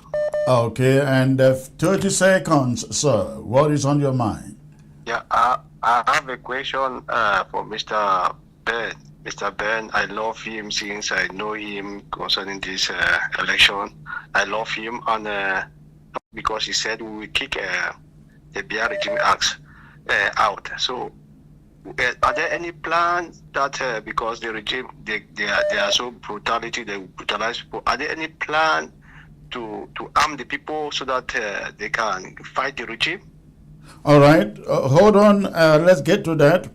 Ben, you heard that question. Are there any plans to kick out the regime in the military way? Because I am sure you know, no elections, no ballots will ever change the regime in La Republic. What would you say to that? We're on the same page on that. It's been our opinion that the only way to make this happen is going to be the only way they understand. And the only thing they understand is the use of force. And so we are not sitting back to watch the people go through a genocide. And we are not going to sit back to see them steal an election. And so a decision was made to arm the people, and that is effective. So that's how we will handle that. What do you mean by a decision was made? Who made the decision? So we came together as a group. I have a group of people I work with.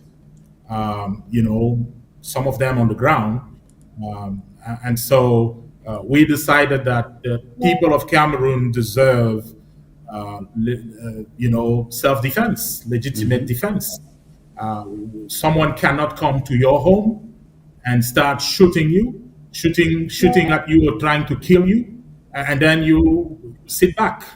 You have the right to self-defense, and we believe that the people of Cameroon have the right to a legitimate defense, and that's what's being done. And so, arming the people. Some of them are coming from the Cameroonian army. Others are not from the Cameroonian army. And so we are working with those people to make sure that what needs to be done is done very quickly.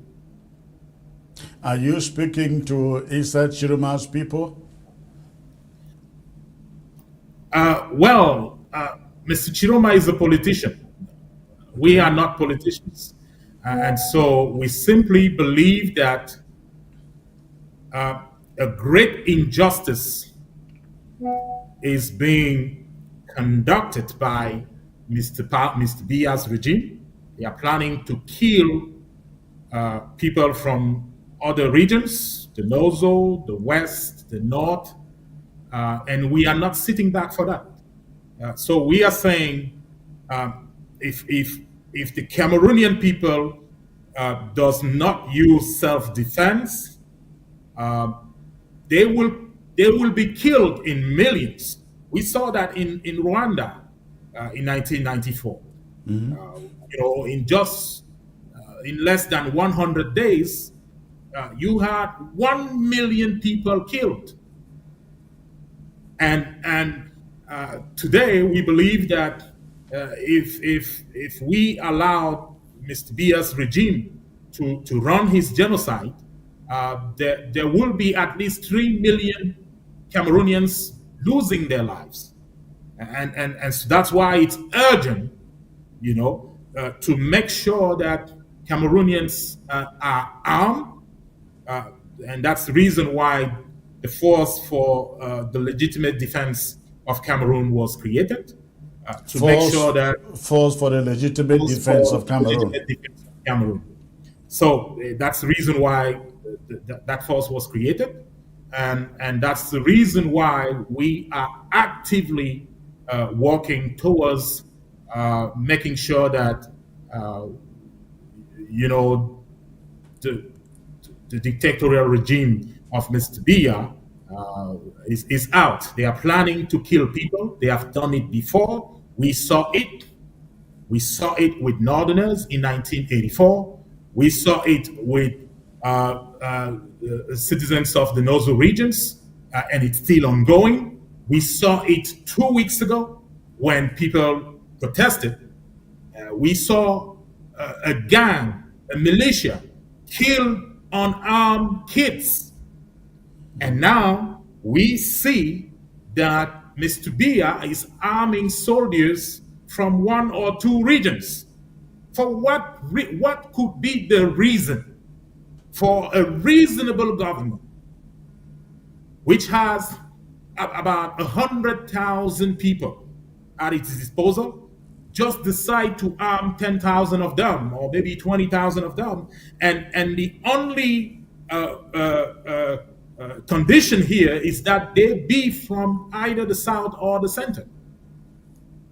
What could explain that? What could possibly explain that? And so we know this regime has the intention. We know this regime has the means to carry this demoniac plan out. We know they have done it before. They have the experience to do that. And that's why we are taking them very seriously. And we believe that when they do something, they mean it. And so we are taking them very seriously. And we are telling the Cameroonian people, take this regime seriously. Take this regime seriously. Take Mr. Biya, Mr. Gongo, and all the gang members, take them seriously. So that's what we are saying. And it's going to go through the use of force. In our case, it's a legitimate defense. And we have the right. I'm a citizen of the U.S. and a proud citizen of Texas. And down here, we believe in legitimate defense. We believe that if someone gets to your house and tries to kill you, it's your right to kill them first. And so the Cameroonian people is doing just that and will do what needs to be done. Are you in communication with some of the military officers on the ground in Cameroon? And what are they saying about this idea? We are working with some people, I would say. I would just leave it there and say that we have contacts within the army. The officers on the ground are also pissed off because, you don't understand. How can a government supposed to be a government of the people run such injustice and make injustice the rule? How are they planning to do that? So we say no more. It's not going to happen. And they need to step up. And we are telling the international community, if you believe that this is just a Cameroonian thing, you need to think again, because it's not. Mr. Biya is a threat to Cameroonians. He's a threat to the international community. And it needs to be done. This regime needs to step down or be taken out quickly.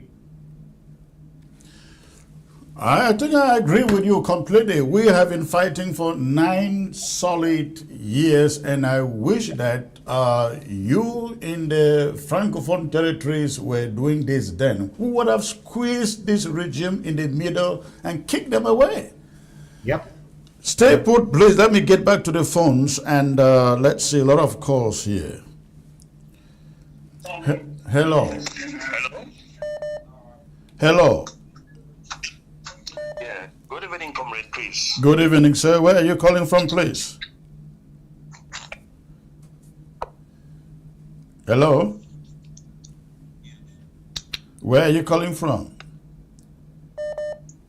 Texas. From Texas, okay. What is your contribution, sir? I heard Mr. Ben Modo talk about Mr. Philemon Young and Mr. Prime Minister, that they are good people. So, if they are good people, why are they still working with this government after so many years? That's why I'm trying to ask him. All right. Thank you. Thank you for the call. Let's get to the next caller. Hello. Hello. Hello. Hello, sir. Where are you calling from? I'm calling from Manchester, the UK. Okay, and what is on your mind, sir? 30 seconds. Yeah, I just want to say I've listened to that gentleman, and I want to ask him, now is the time for us as a collective people, particularly young people, who are ready to come up to the street and fight. They need to come up and fight. When people are ready to fight, let's do it now. We need to change that country. All right. Thank you, sir. Thank you for the call. Hello. Yeah, Comrade Chris, good evening. Good evening, sir. Where are you calling from? I'm calling from Bangui. Okay, and what is on your mind? 30 seconds. Yeah, thank you, sir. I want to tell Mr. Ben Mondo, I've been following him up. Let me tell you, Mr. Cristiano, you have a very big fish today. That guy, we should know that that guy is very powerful, Ben Mondo. And I want to believe that through Ben Mondo, we have so many things. I want to encourage him to go ahead and do what he thinks he will do with Issa Churuma for him to liberate La République du Cameroun. Because through Issa Churuma, we believe that there will be a way out through the Anglophone problem. To be honest, you have a very big fish today. All Thank right. you for inviting him. All right, You are thank very you. powerful. God bless you, Mr. Crisano. Thank you, sir. All right. Hello. Hello. Good evening. Good evening, Comrade Chris. Good evening, sir. Where are you calling from? I'm calling from La Republic in Yaoundé. Okay, 30 seconds, sir. What is on your mind? First of all, I want to appreciate your program, and I want to thank Mr. Ben Momodo for his contribution tonight. I want to ask the question to Mr. Ben. What if maybe apart of all the proposals he has given, maybe the objections that may happen, does he think about a possible coup d'etat that maybe the military can maybe go in for a coup d'etat? That's my question for you. All right, thank you. Thank you. I will get him back to respond to that later. All right, thanks for the call. Hello. Good evening, Secretary Chris. Good evening, sir. Where are you calling from?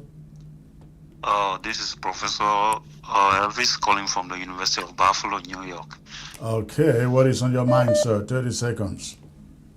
All right, I just want to appreciate Professor Ben Modo in the studio, and I just have some few questions for him. Okay. At this point in time, I just want to find out from him what are Cameroonians in the diaspora, Cameroonians at home, what are they supposed to be doing right now in preparations for what is to come? And my second question goes thus: what about those who have been fighting in the Anglophone region against the same CPDM government in Yaoundé? What can he say about them? Does he want them to keep on doing what they're doing, hold their ground, or drop down their weapons? Thank you. Thank you, sir. We'll get back to that, and he will respond. Well, in the hello. Hello. When you call, before you call, make sure that the TV in your on your background is shut down, sir. Hello. Hello? Hello. Where are you calling from? I'm calling from UK.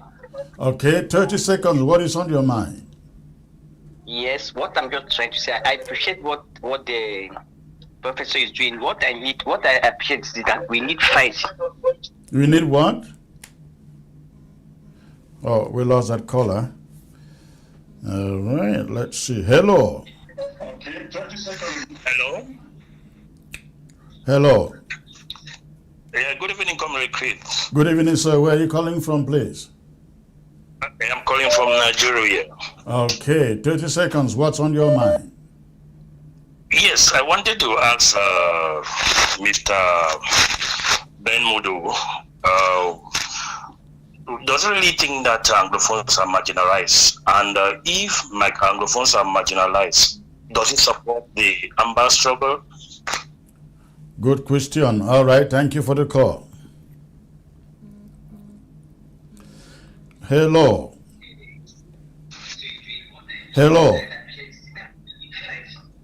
Hello. All right, we lost that caller.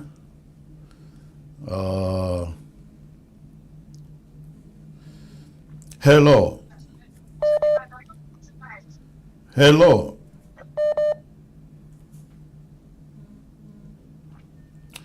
Hello. Hello, Chris. Hello, sir. Good evening. Where are you calling from? I am calling from Tico.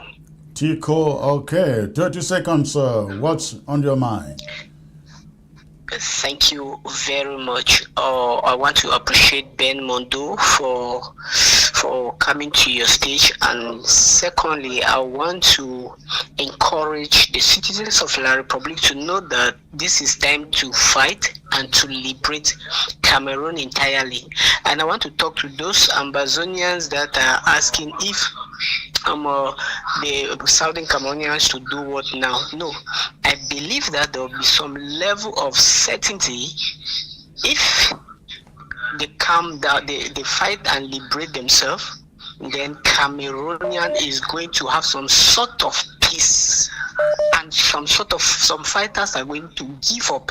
So La Republic should know that it is time for fight and not time for play. It is time for protest and not time for clown. It is time for stage protest continuously. All right. Thank you. Thank you. Hello. Hello? Hello. Where are you calling from, please?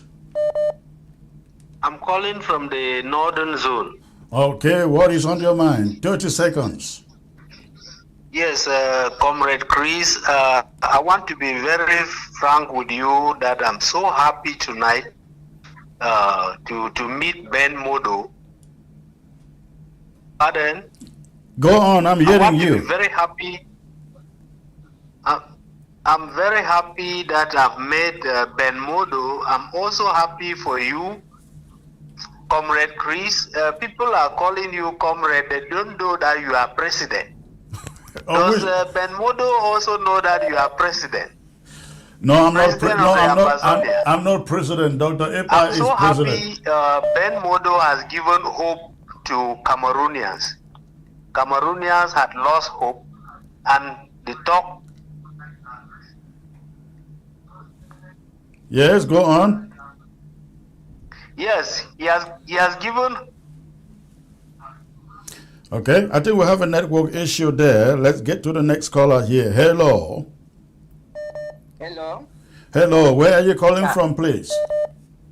I'm calling from UK. Okay, what is on your mind? 30 seconds. Yes. I just want to give the professor a small advice. You know, the Biya regime, most of the time when we come out from social media and we give a plan of action, it makes them to target us quickly. We must instead keep it cool, take the action instead of coming to social media and be talking our plan that we are going to do.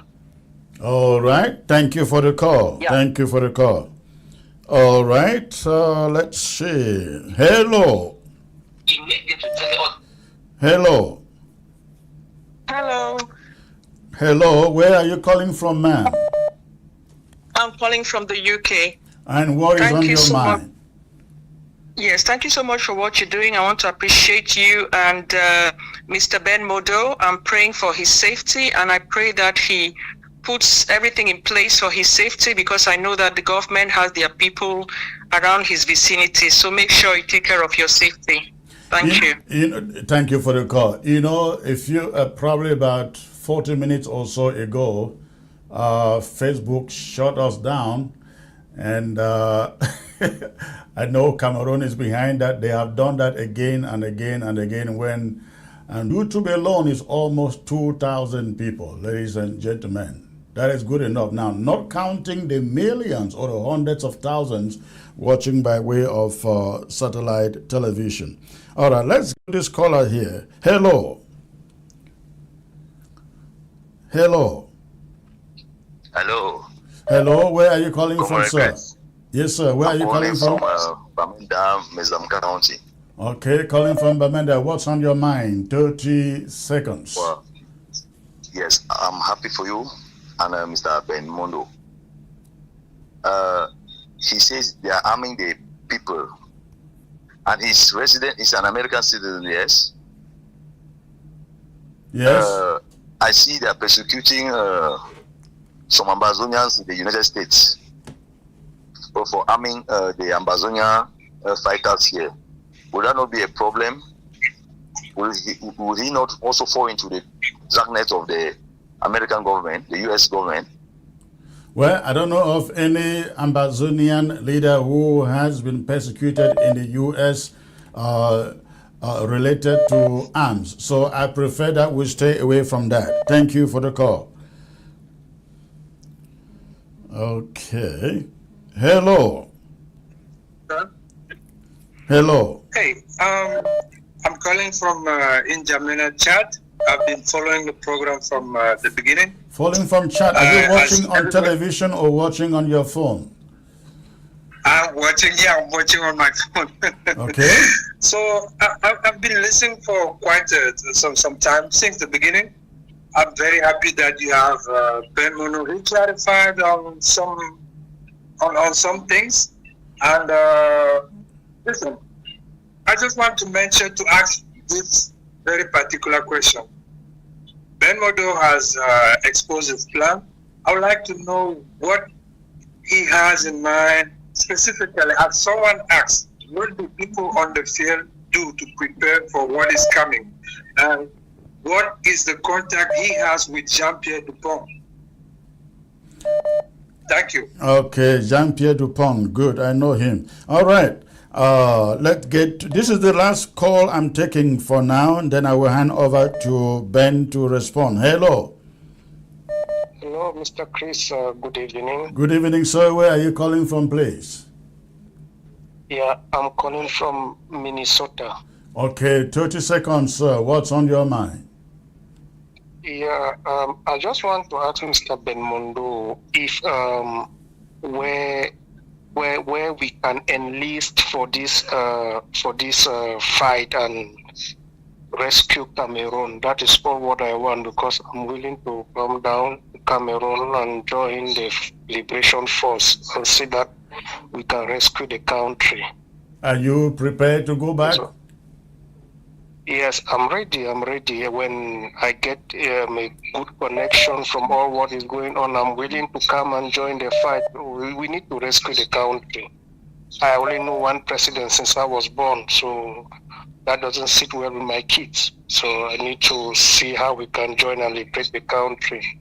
All right, sir. Thank you. Thank you. Hello. Hello. All right, we're going to do this. I'm going to have Ben respond to the questions asked, and if there is more time, I will open the phones again, take a few calls before we call it a night. Ben, please, I'm sure you jotted down the questions.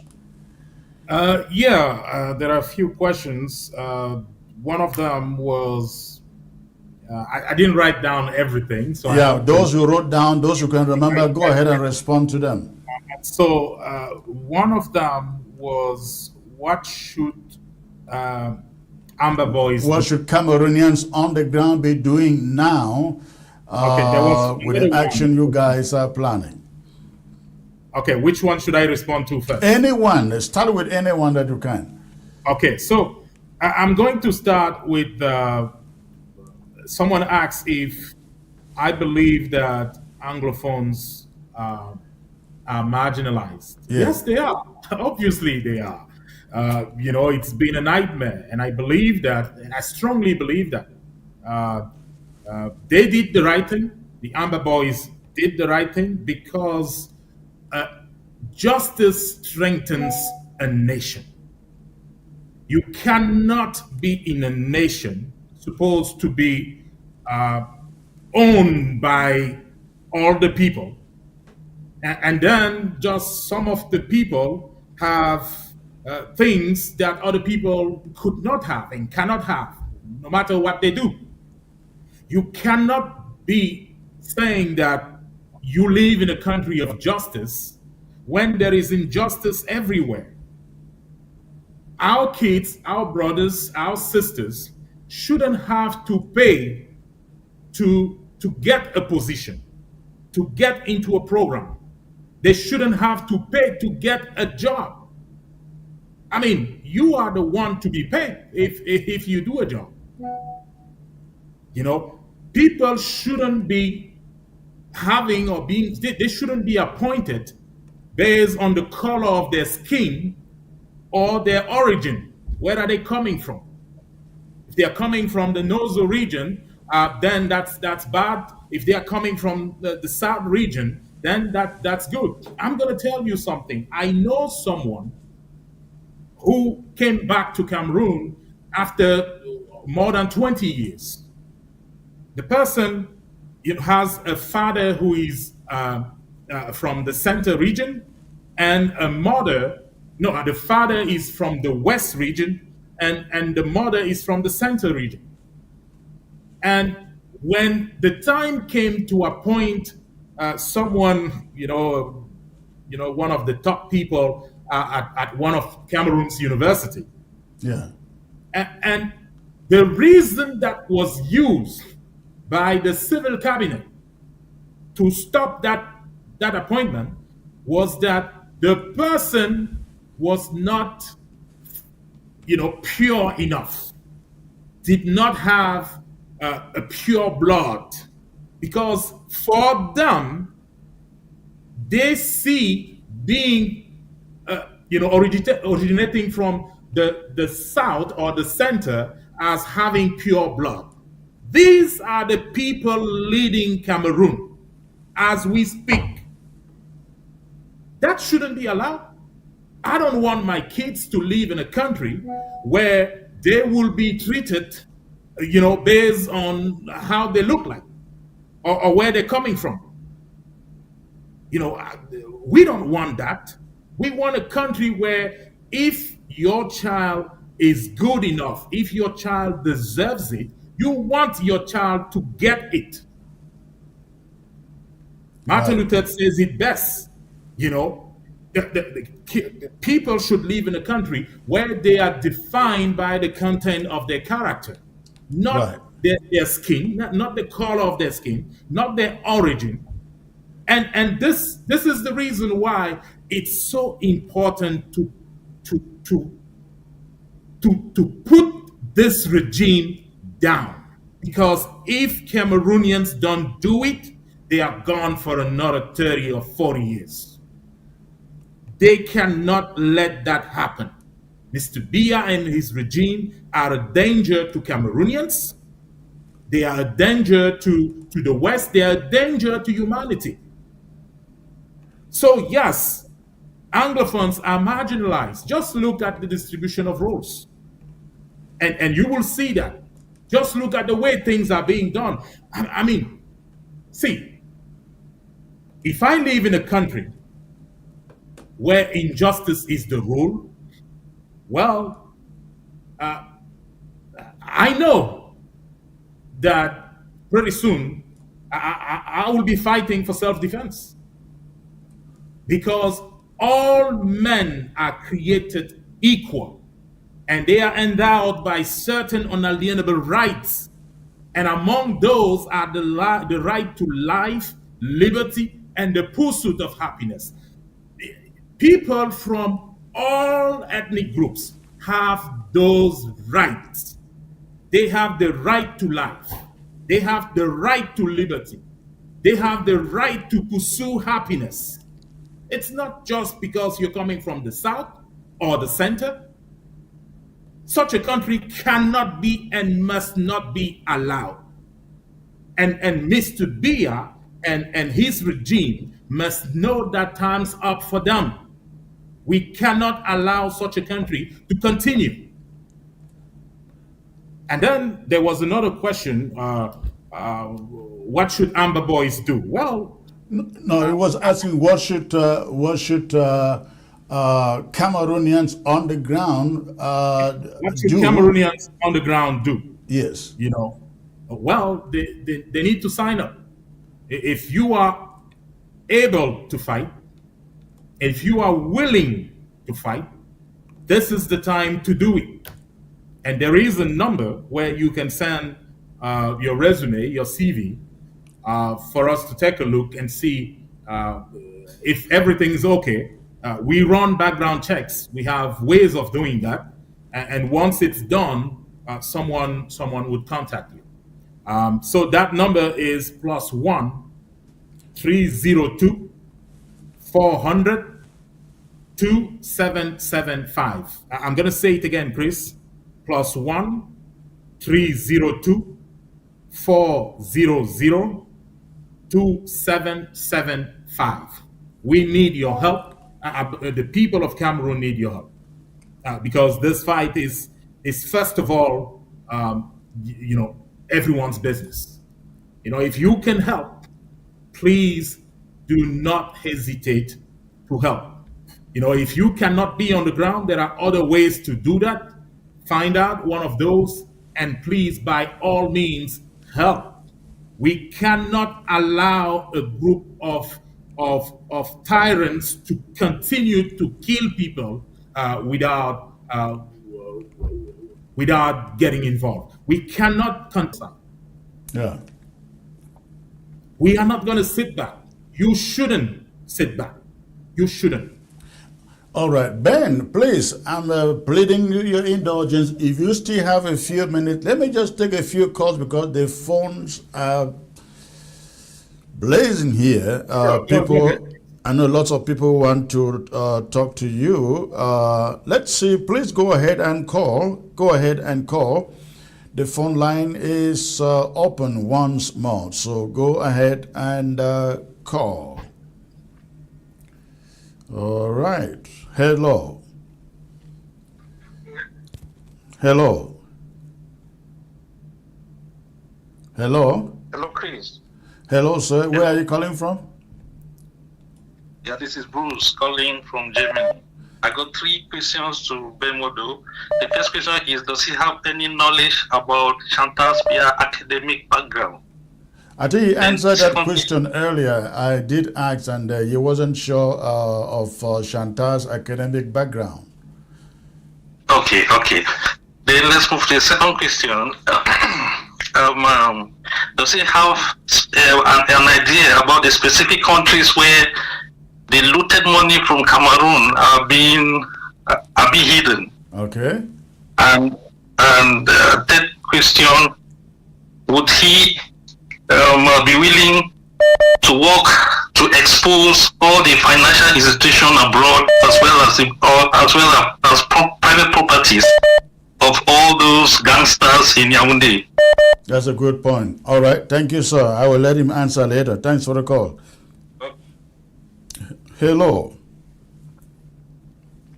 Hello.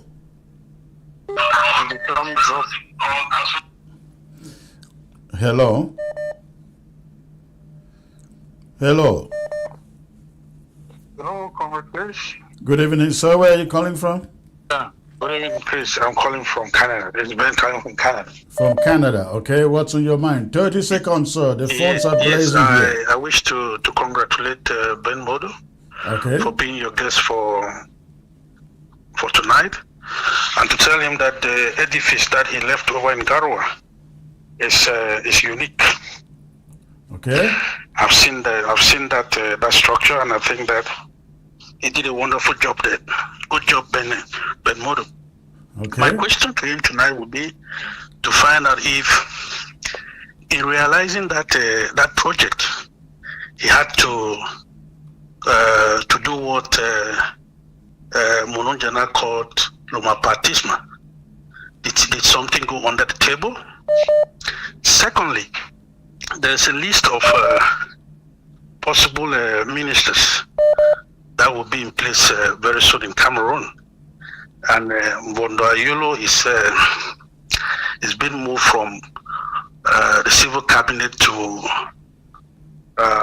the Ministry of Mines and Hydrocarbons. This is a new one.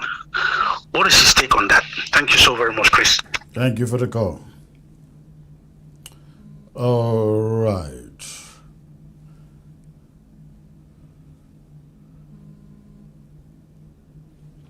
Hello. Hello.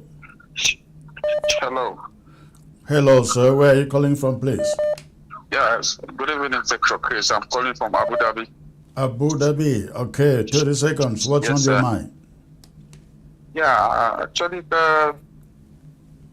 Secretary Chris, I want to ask that after this Chirima declared 48 hours from the Cameroon government, what next now? What is going to be the next? That's a good question. I don't have an answer. You know, I don't work for his campaign, right? When I get an idea, I'll let you guys know. Thank you for the call. Hello. Hello. Hello. Hello. Where are you calling from, please? I'm calling from Tennessee. Tennessee. What's on your mind? 30 seconds. Yeah, I'm happy to see Ben Models on board. I want to ask him a few questions, please. Could you ask him if they can have a fundraising line so people can help people that cannot fight and be able to help the fighters? You know, a fundraising line for people who cannot fight back and support. Okay, you will answer that, sir. Thank you. You're welcome. All right. Hello. Yeah, Commander, please, once more, good evening. Good evening, sir. Where are you calling from? Still from Bangui. Oh, you call back? All right. 20 seconds, sir. Yes, 20. I want to ask Mr. Ben, 100,000 guys. Is that true? I saw it from one of his speech in social media, Facebook. That 100 what? guys, already armed men. Is that true? That 100 what? 100,000 guys, 100,000 men. Armed guys. Is that true? Ask Ben. All right, you will respond to You know that. what I'm talking Thanks. about? 100. He knows what I'm talking about. You will respond to that. Thanks for calling. Hello. Hello.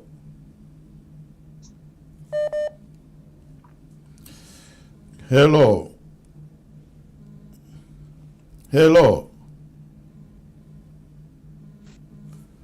Hello. Hello. Hello, good evening, Comrade Chris. Good evening. 30 seconds. Where are you coming from? I'm still calling from La Republic, from Yaoundé. Okay. Yes, I have just a question to Mr. Ben Modo.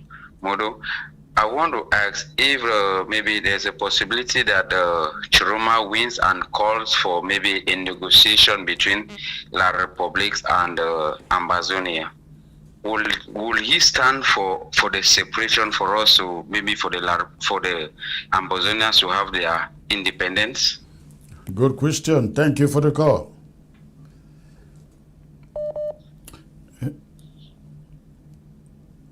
Hello. Hey, Mr. Chris. Yes, so where are you calling from, sir? Calling from Maryland. We can hear you. Raise your voice. Calling from where? Yes, I'm calling from Maryland. Maryland. 30 seconds. Yes, sir. Yes. I just want to ask him, is there any way that someone can contribute financially? That's my question for you. Okay, asking whether there is a way someone can contribute financially, okay? Thank you. Thank you. Hello. Hello. Hello, Chris. Hello, where are you calling from, sir? I'm calling from the US. Okay, what's your contribution?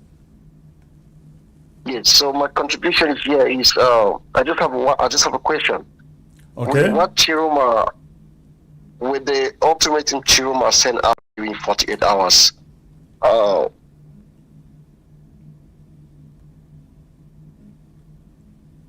Yes? yes, so would that not be like him trying to play with the population, because we know he's coming from the government and he can say that, so the government goes around and then release those guys and then everything dies down. Will Mr. Ben explain to us if this is not just a game to calm the population and then he gets appointed or given some cash? All right. I will let him answer that. Thank you, sir. Thanks for calling. Hello. Hello. Hello? Yes. Hello. Hello. Hello.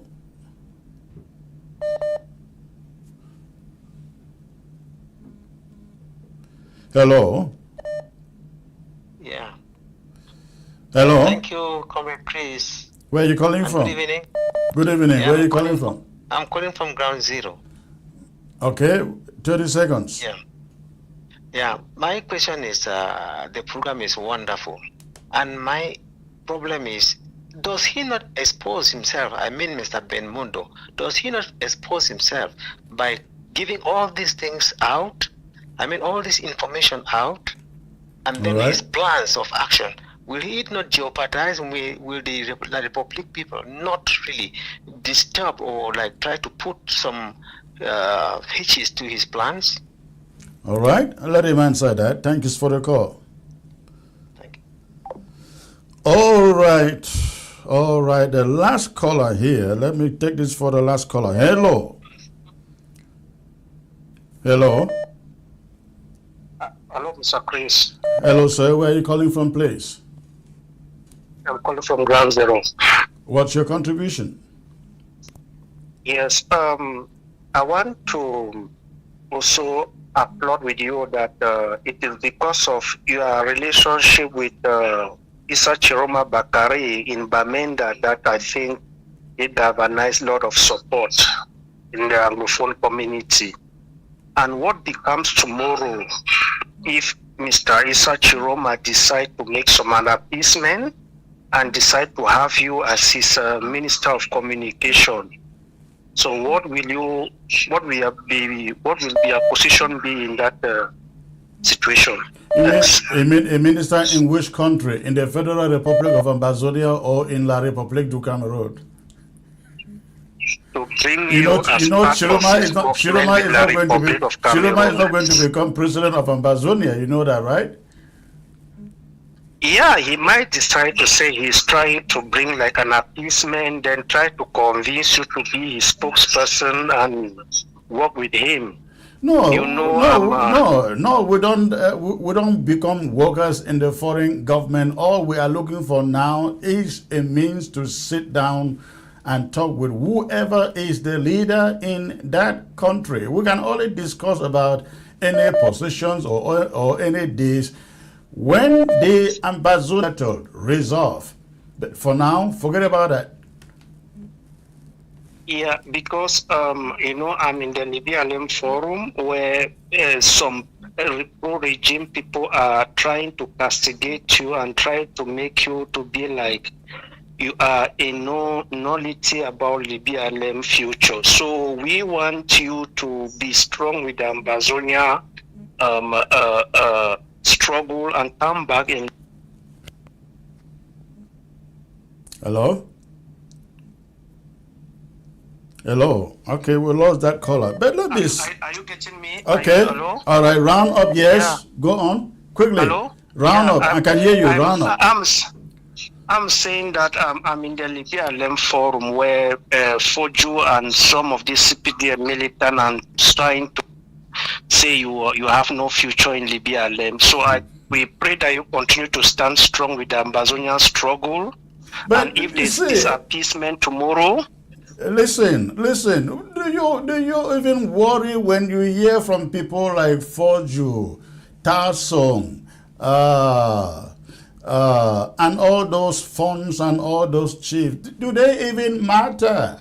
If they really matter, won't they be going back to their towns and villages, visiting their people and going back? I thought Foju told the BLM people that the road from the BLM, from Chan to the BLM has been tarred, isn't it? But I have seen videos coming from the BLM, nobody can get there, not even through Okada. And he has been a parliamentarian for, since when? I think probably about going to 20 years. So listen, when people like that criticize me, they are non-entities, they are irrelevant. Their time will come when they will answer for enslaving the people of the BLM. So if they listen to me, I want them to know I don't need validation from any of them. Nothing, zero. They are non-entities. Thank you for the call. All right, Ben, all right, please, I give you 2 minutes or so, round up, and let's call it a night, sir. All right, Chris. So the first question I wrote down was, where's the money? Where's the money hidden? Well, we know some of the places, so that is an effort that will be made to make sure that the funds return to Cameroon. Now, the second question was the gangsters' properties. Do we know where the gangsters' properties are? Yes. Yes. We have that information. Maybe not fully. Not all, yeah. We have a good portion of that. The third question was, were bribes paid in Garwa? No, they were not, because the U.S. embassy negotiated the contract, and then we had to do it that way. Otherwise, the Chinese would have won that contract. So number 4, the list of a new government. What are my thoughts on the list of the new government? I have nothing to say about that. As far as we are concerned, this government is out, and it's just a matter of weeks to make sure that it's gone. And so whatever their plans are, says nothing to us. They need to go. Time is up, and we will make sure that they are gone within the next few weeks. Number 5, the fundraising line, and that's with question number 8, the financial contributions. Well, there are ways. Let me just give you my number. Ben, text me the number you would love others to have. Text it to me, and we will get it out before this show runs out. Okay, so let me just quickly text it to you before I all right. I go on.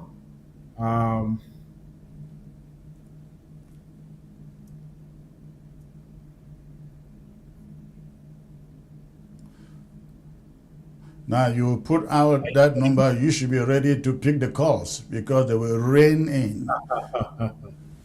All right, so I just sent it to you. Okay.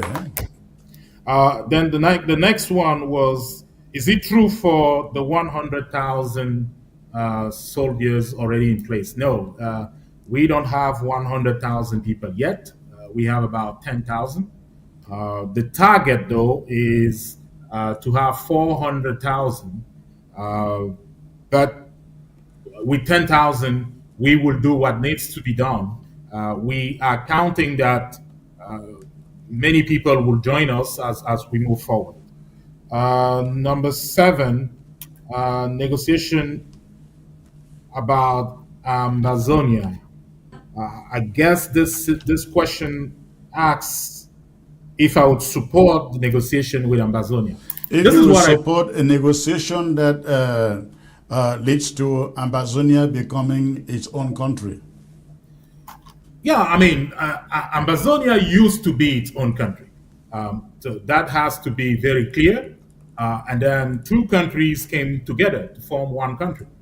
And there was a deal. If I have an agreement with you and we have a contract, and I don't keep part of my word, or you don't keep your word, each of us has the right to denounce that contract. So there was they had 2 countries before.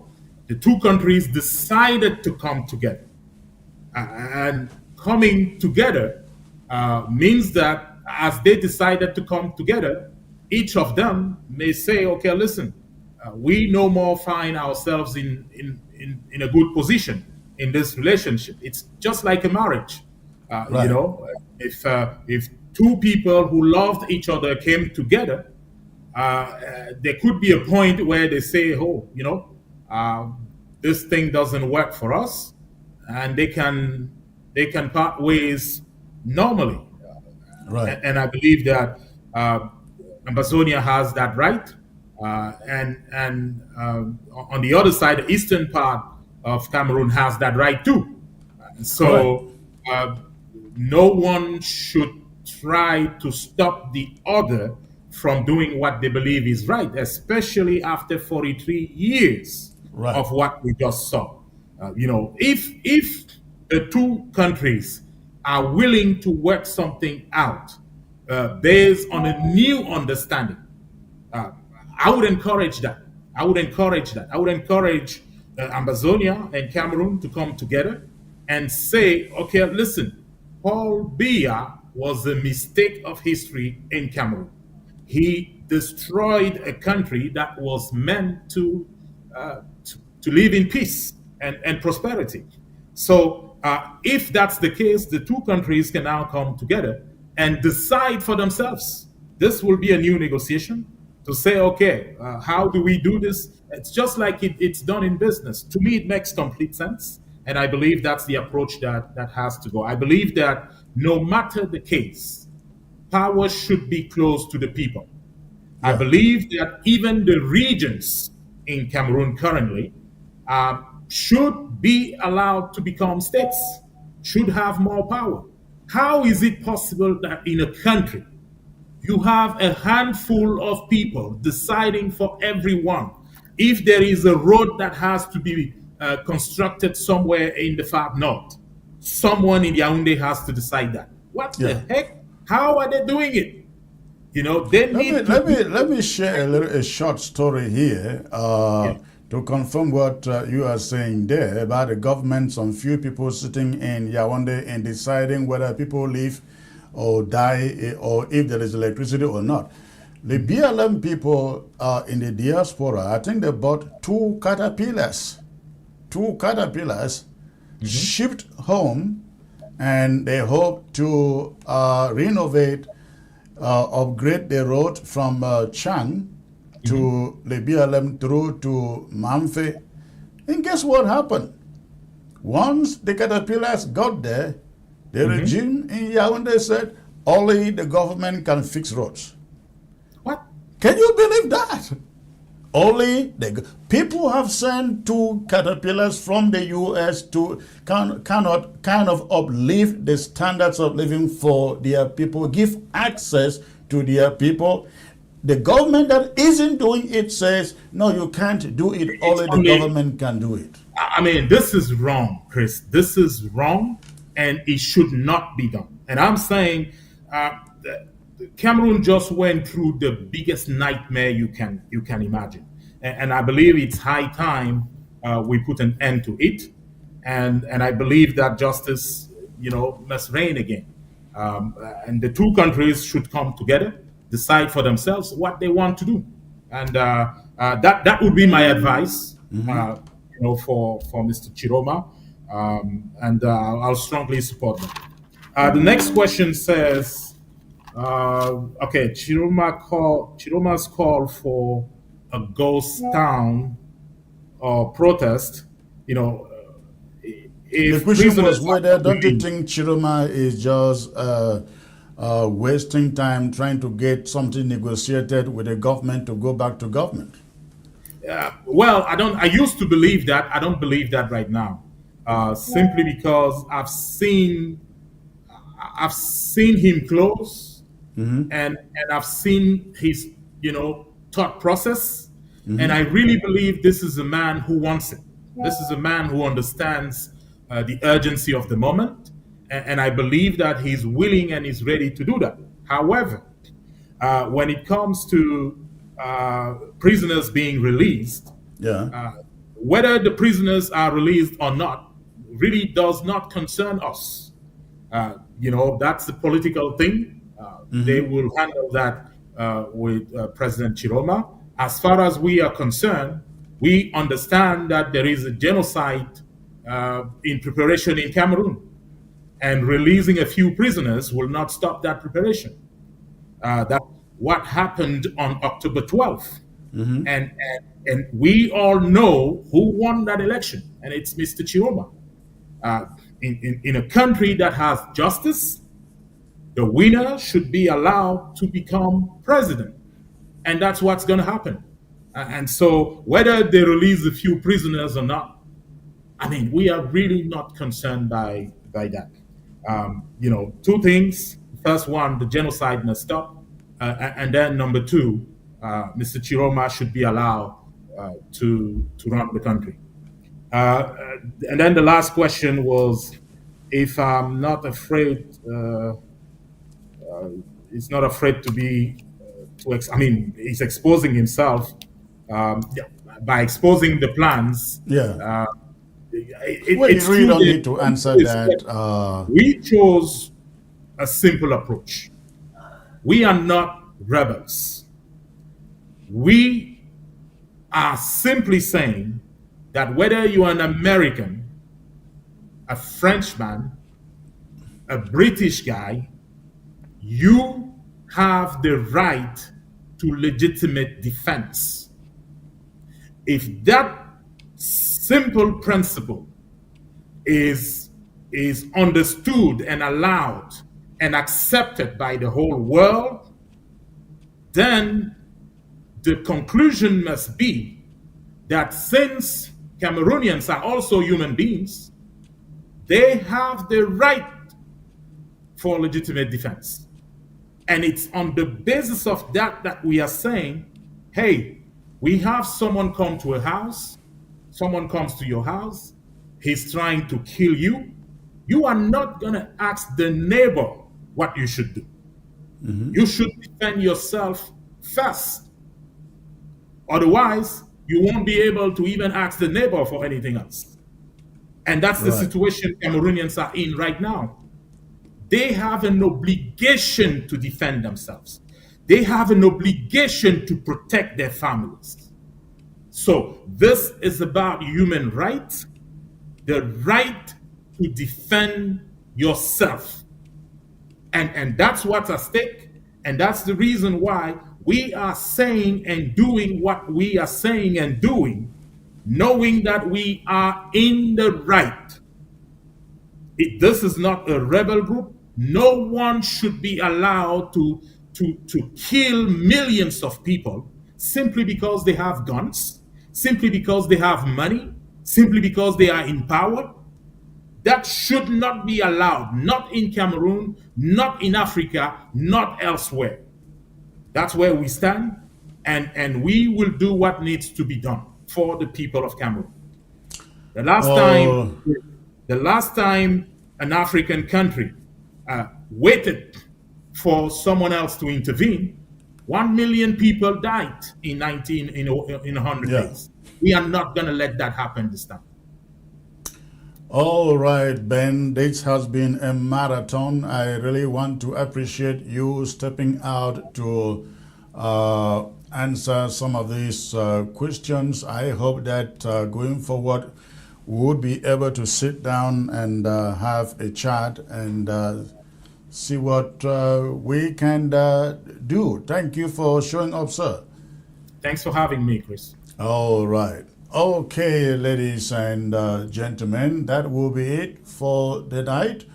I hope you stay put, you get glued to the TV set. If you are watching by satellite television from anywhere in Africa, remain glued. And if you missed it, we will rebroadcast this on television.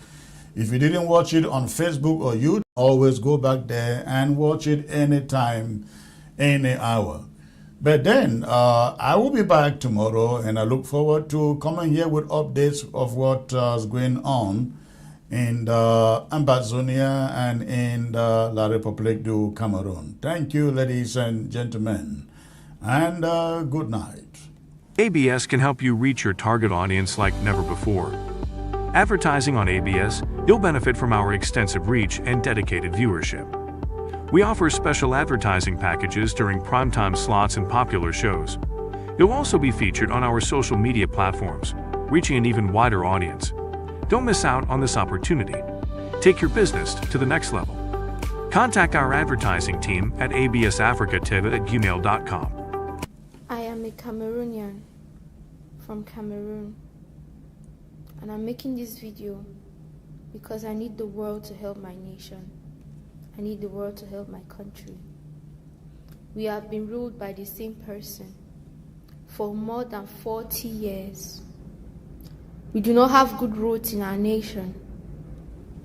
We, the youth that go to school, Our certificates are useless. Even learning a trade is becoming expensive. The prices of food are increasing day by day. If you have a job, it's only by connection and by the grace of God. You're able to feed. It is only by connection and the grace of God. Moral decadence is increasing in Cameroon every day. Young girls now only want to be in relationship with scammers just so they can have what to eat. Ladies are becoming prostitutes every day, roaming the streets just so they can have what to eat and pay their utilities and pay their rent and pay their bills. I lived in Bamenda. I lived in the Northwest region. And for every girl you see on the street that is a prostitute, is a girl that went to school and the systems failed her. I want you to know that for every girl you see on the street selling Accra, selling brochure, selling street food, is a girl who, if she presents to you her O level and A level slips, you will shake. It's a girl who burnt midnight candles. It's a girl who made effort into her education. For every man who is a bike rider, is a man that has gone to school. Is a man that invested in education, hoping that that education would yield into something good. But yet nothing. I'm calling on the UN. We Cameroonians, we are calling on the United Nations. We are calling on the African Union. We are calling on other African countries to help us. We have been ruled by the same ruler for 40 plus years, and he does not want to let us go. And whenever we protest, they kill us. Whenever we protest, they silence us. They bring tear gas. They bring guns to silence us. From the year 2016, this started in Bamenda. Bamenda saw it. The Northwest and Southwest region saw it. And from the time they have been speaking about it, they are killing us. They bombed our homes. They raped our girl children. They killed our males. They killed our brothers, our husbands, our fathers. They even threw some of them on the street without burying them. UN, please come to our rescue. African Union, please come to our rescue. Africa, come to our rescue. Help us. The Western world, please come to our rescue. We need help. We don't have jobs. They blame us. They tell us we are not hardworking. They tell us we are not hardworking. They tell us that we are nothing to write home about. But trust me, we are doing our effort. We go out every day, tired, and we come back tired. Rent increase every day. The price of water increase every day. For the past 8 years, since the year 2016, November 2016 in Bamenda, we don't know the joy of putting on a uniform and go to school and going to school. We are not safe going to school. Why? Because somehow it is a taboo. We are not safe walking on the streets because somehow it is scary. And now again, they want to silence us. Now again, they want to silence the entire Cameroon. They want to silence the population of Cameroon. I'm making this video to please, to beg the United Nations, to beg the African Union, to beg other African countries, to beg the CEMAC zone to come to the rescue of Cameroon. We need help. We are dying. They are killing us when we want to speak out. If you do not have connection, if you don't have God, you can't survive in Cameroon.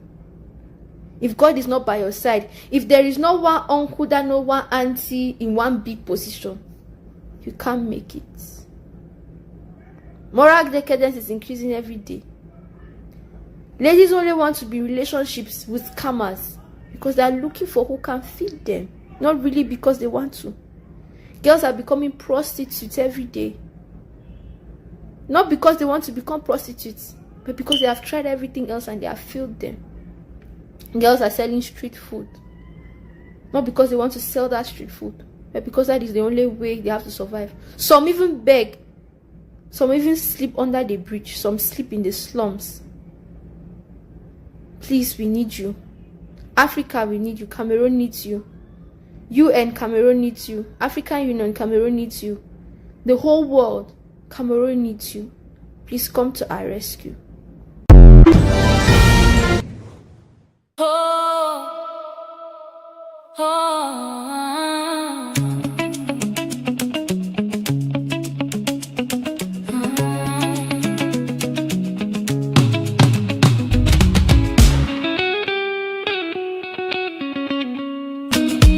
43 years the river has flowed. Same bank, same stone, same winding road. But the youth are calling with voices loud, breaking through the grey morning cloud. The land is tired, the people are strong, waiting, praying it won't be long. One man stepped from the halls of power to stand with us in this urgent hour. Chiroma, oh Chiroma, you carry our dream, a beacon shining where hope has been. From the mountains to the shore, we raise our prayer that change will come and justice be fair. Chiroma, oh Chiroma, light the way home for every child of Cameroon. In every village, every crowded street, hearts are pounding with history's beat. The hands that built this nation cry for schools that teach, for truth not lies, for bread on tables, for work and pride, for leaders who will walk beside, not above us, not beyond our reach, but one who practices what they preach. Chiroma, oh Chiroma, you carry our dream, a beacon shining where hope has been. From the mountains to the shore, we raise our prayer that change will come and justice be fair. Chiroma, oh Chiroma, light the way home for every child of Cameroon.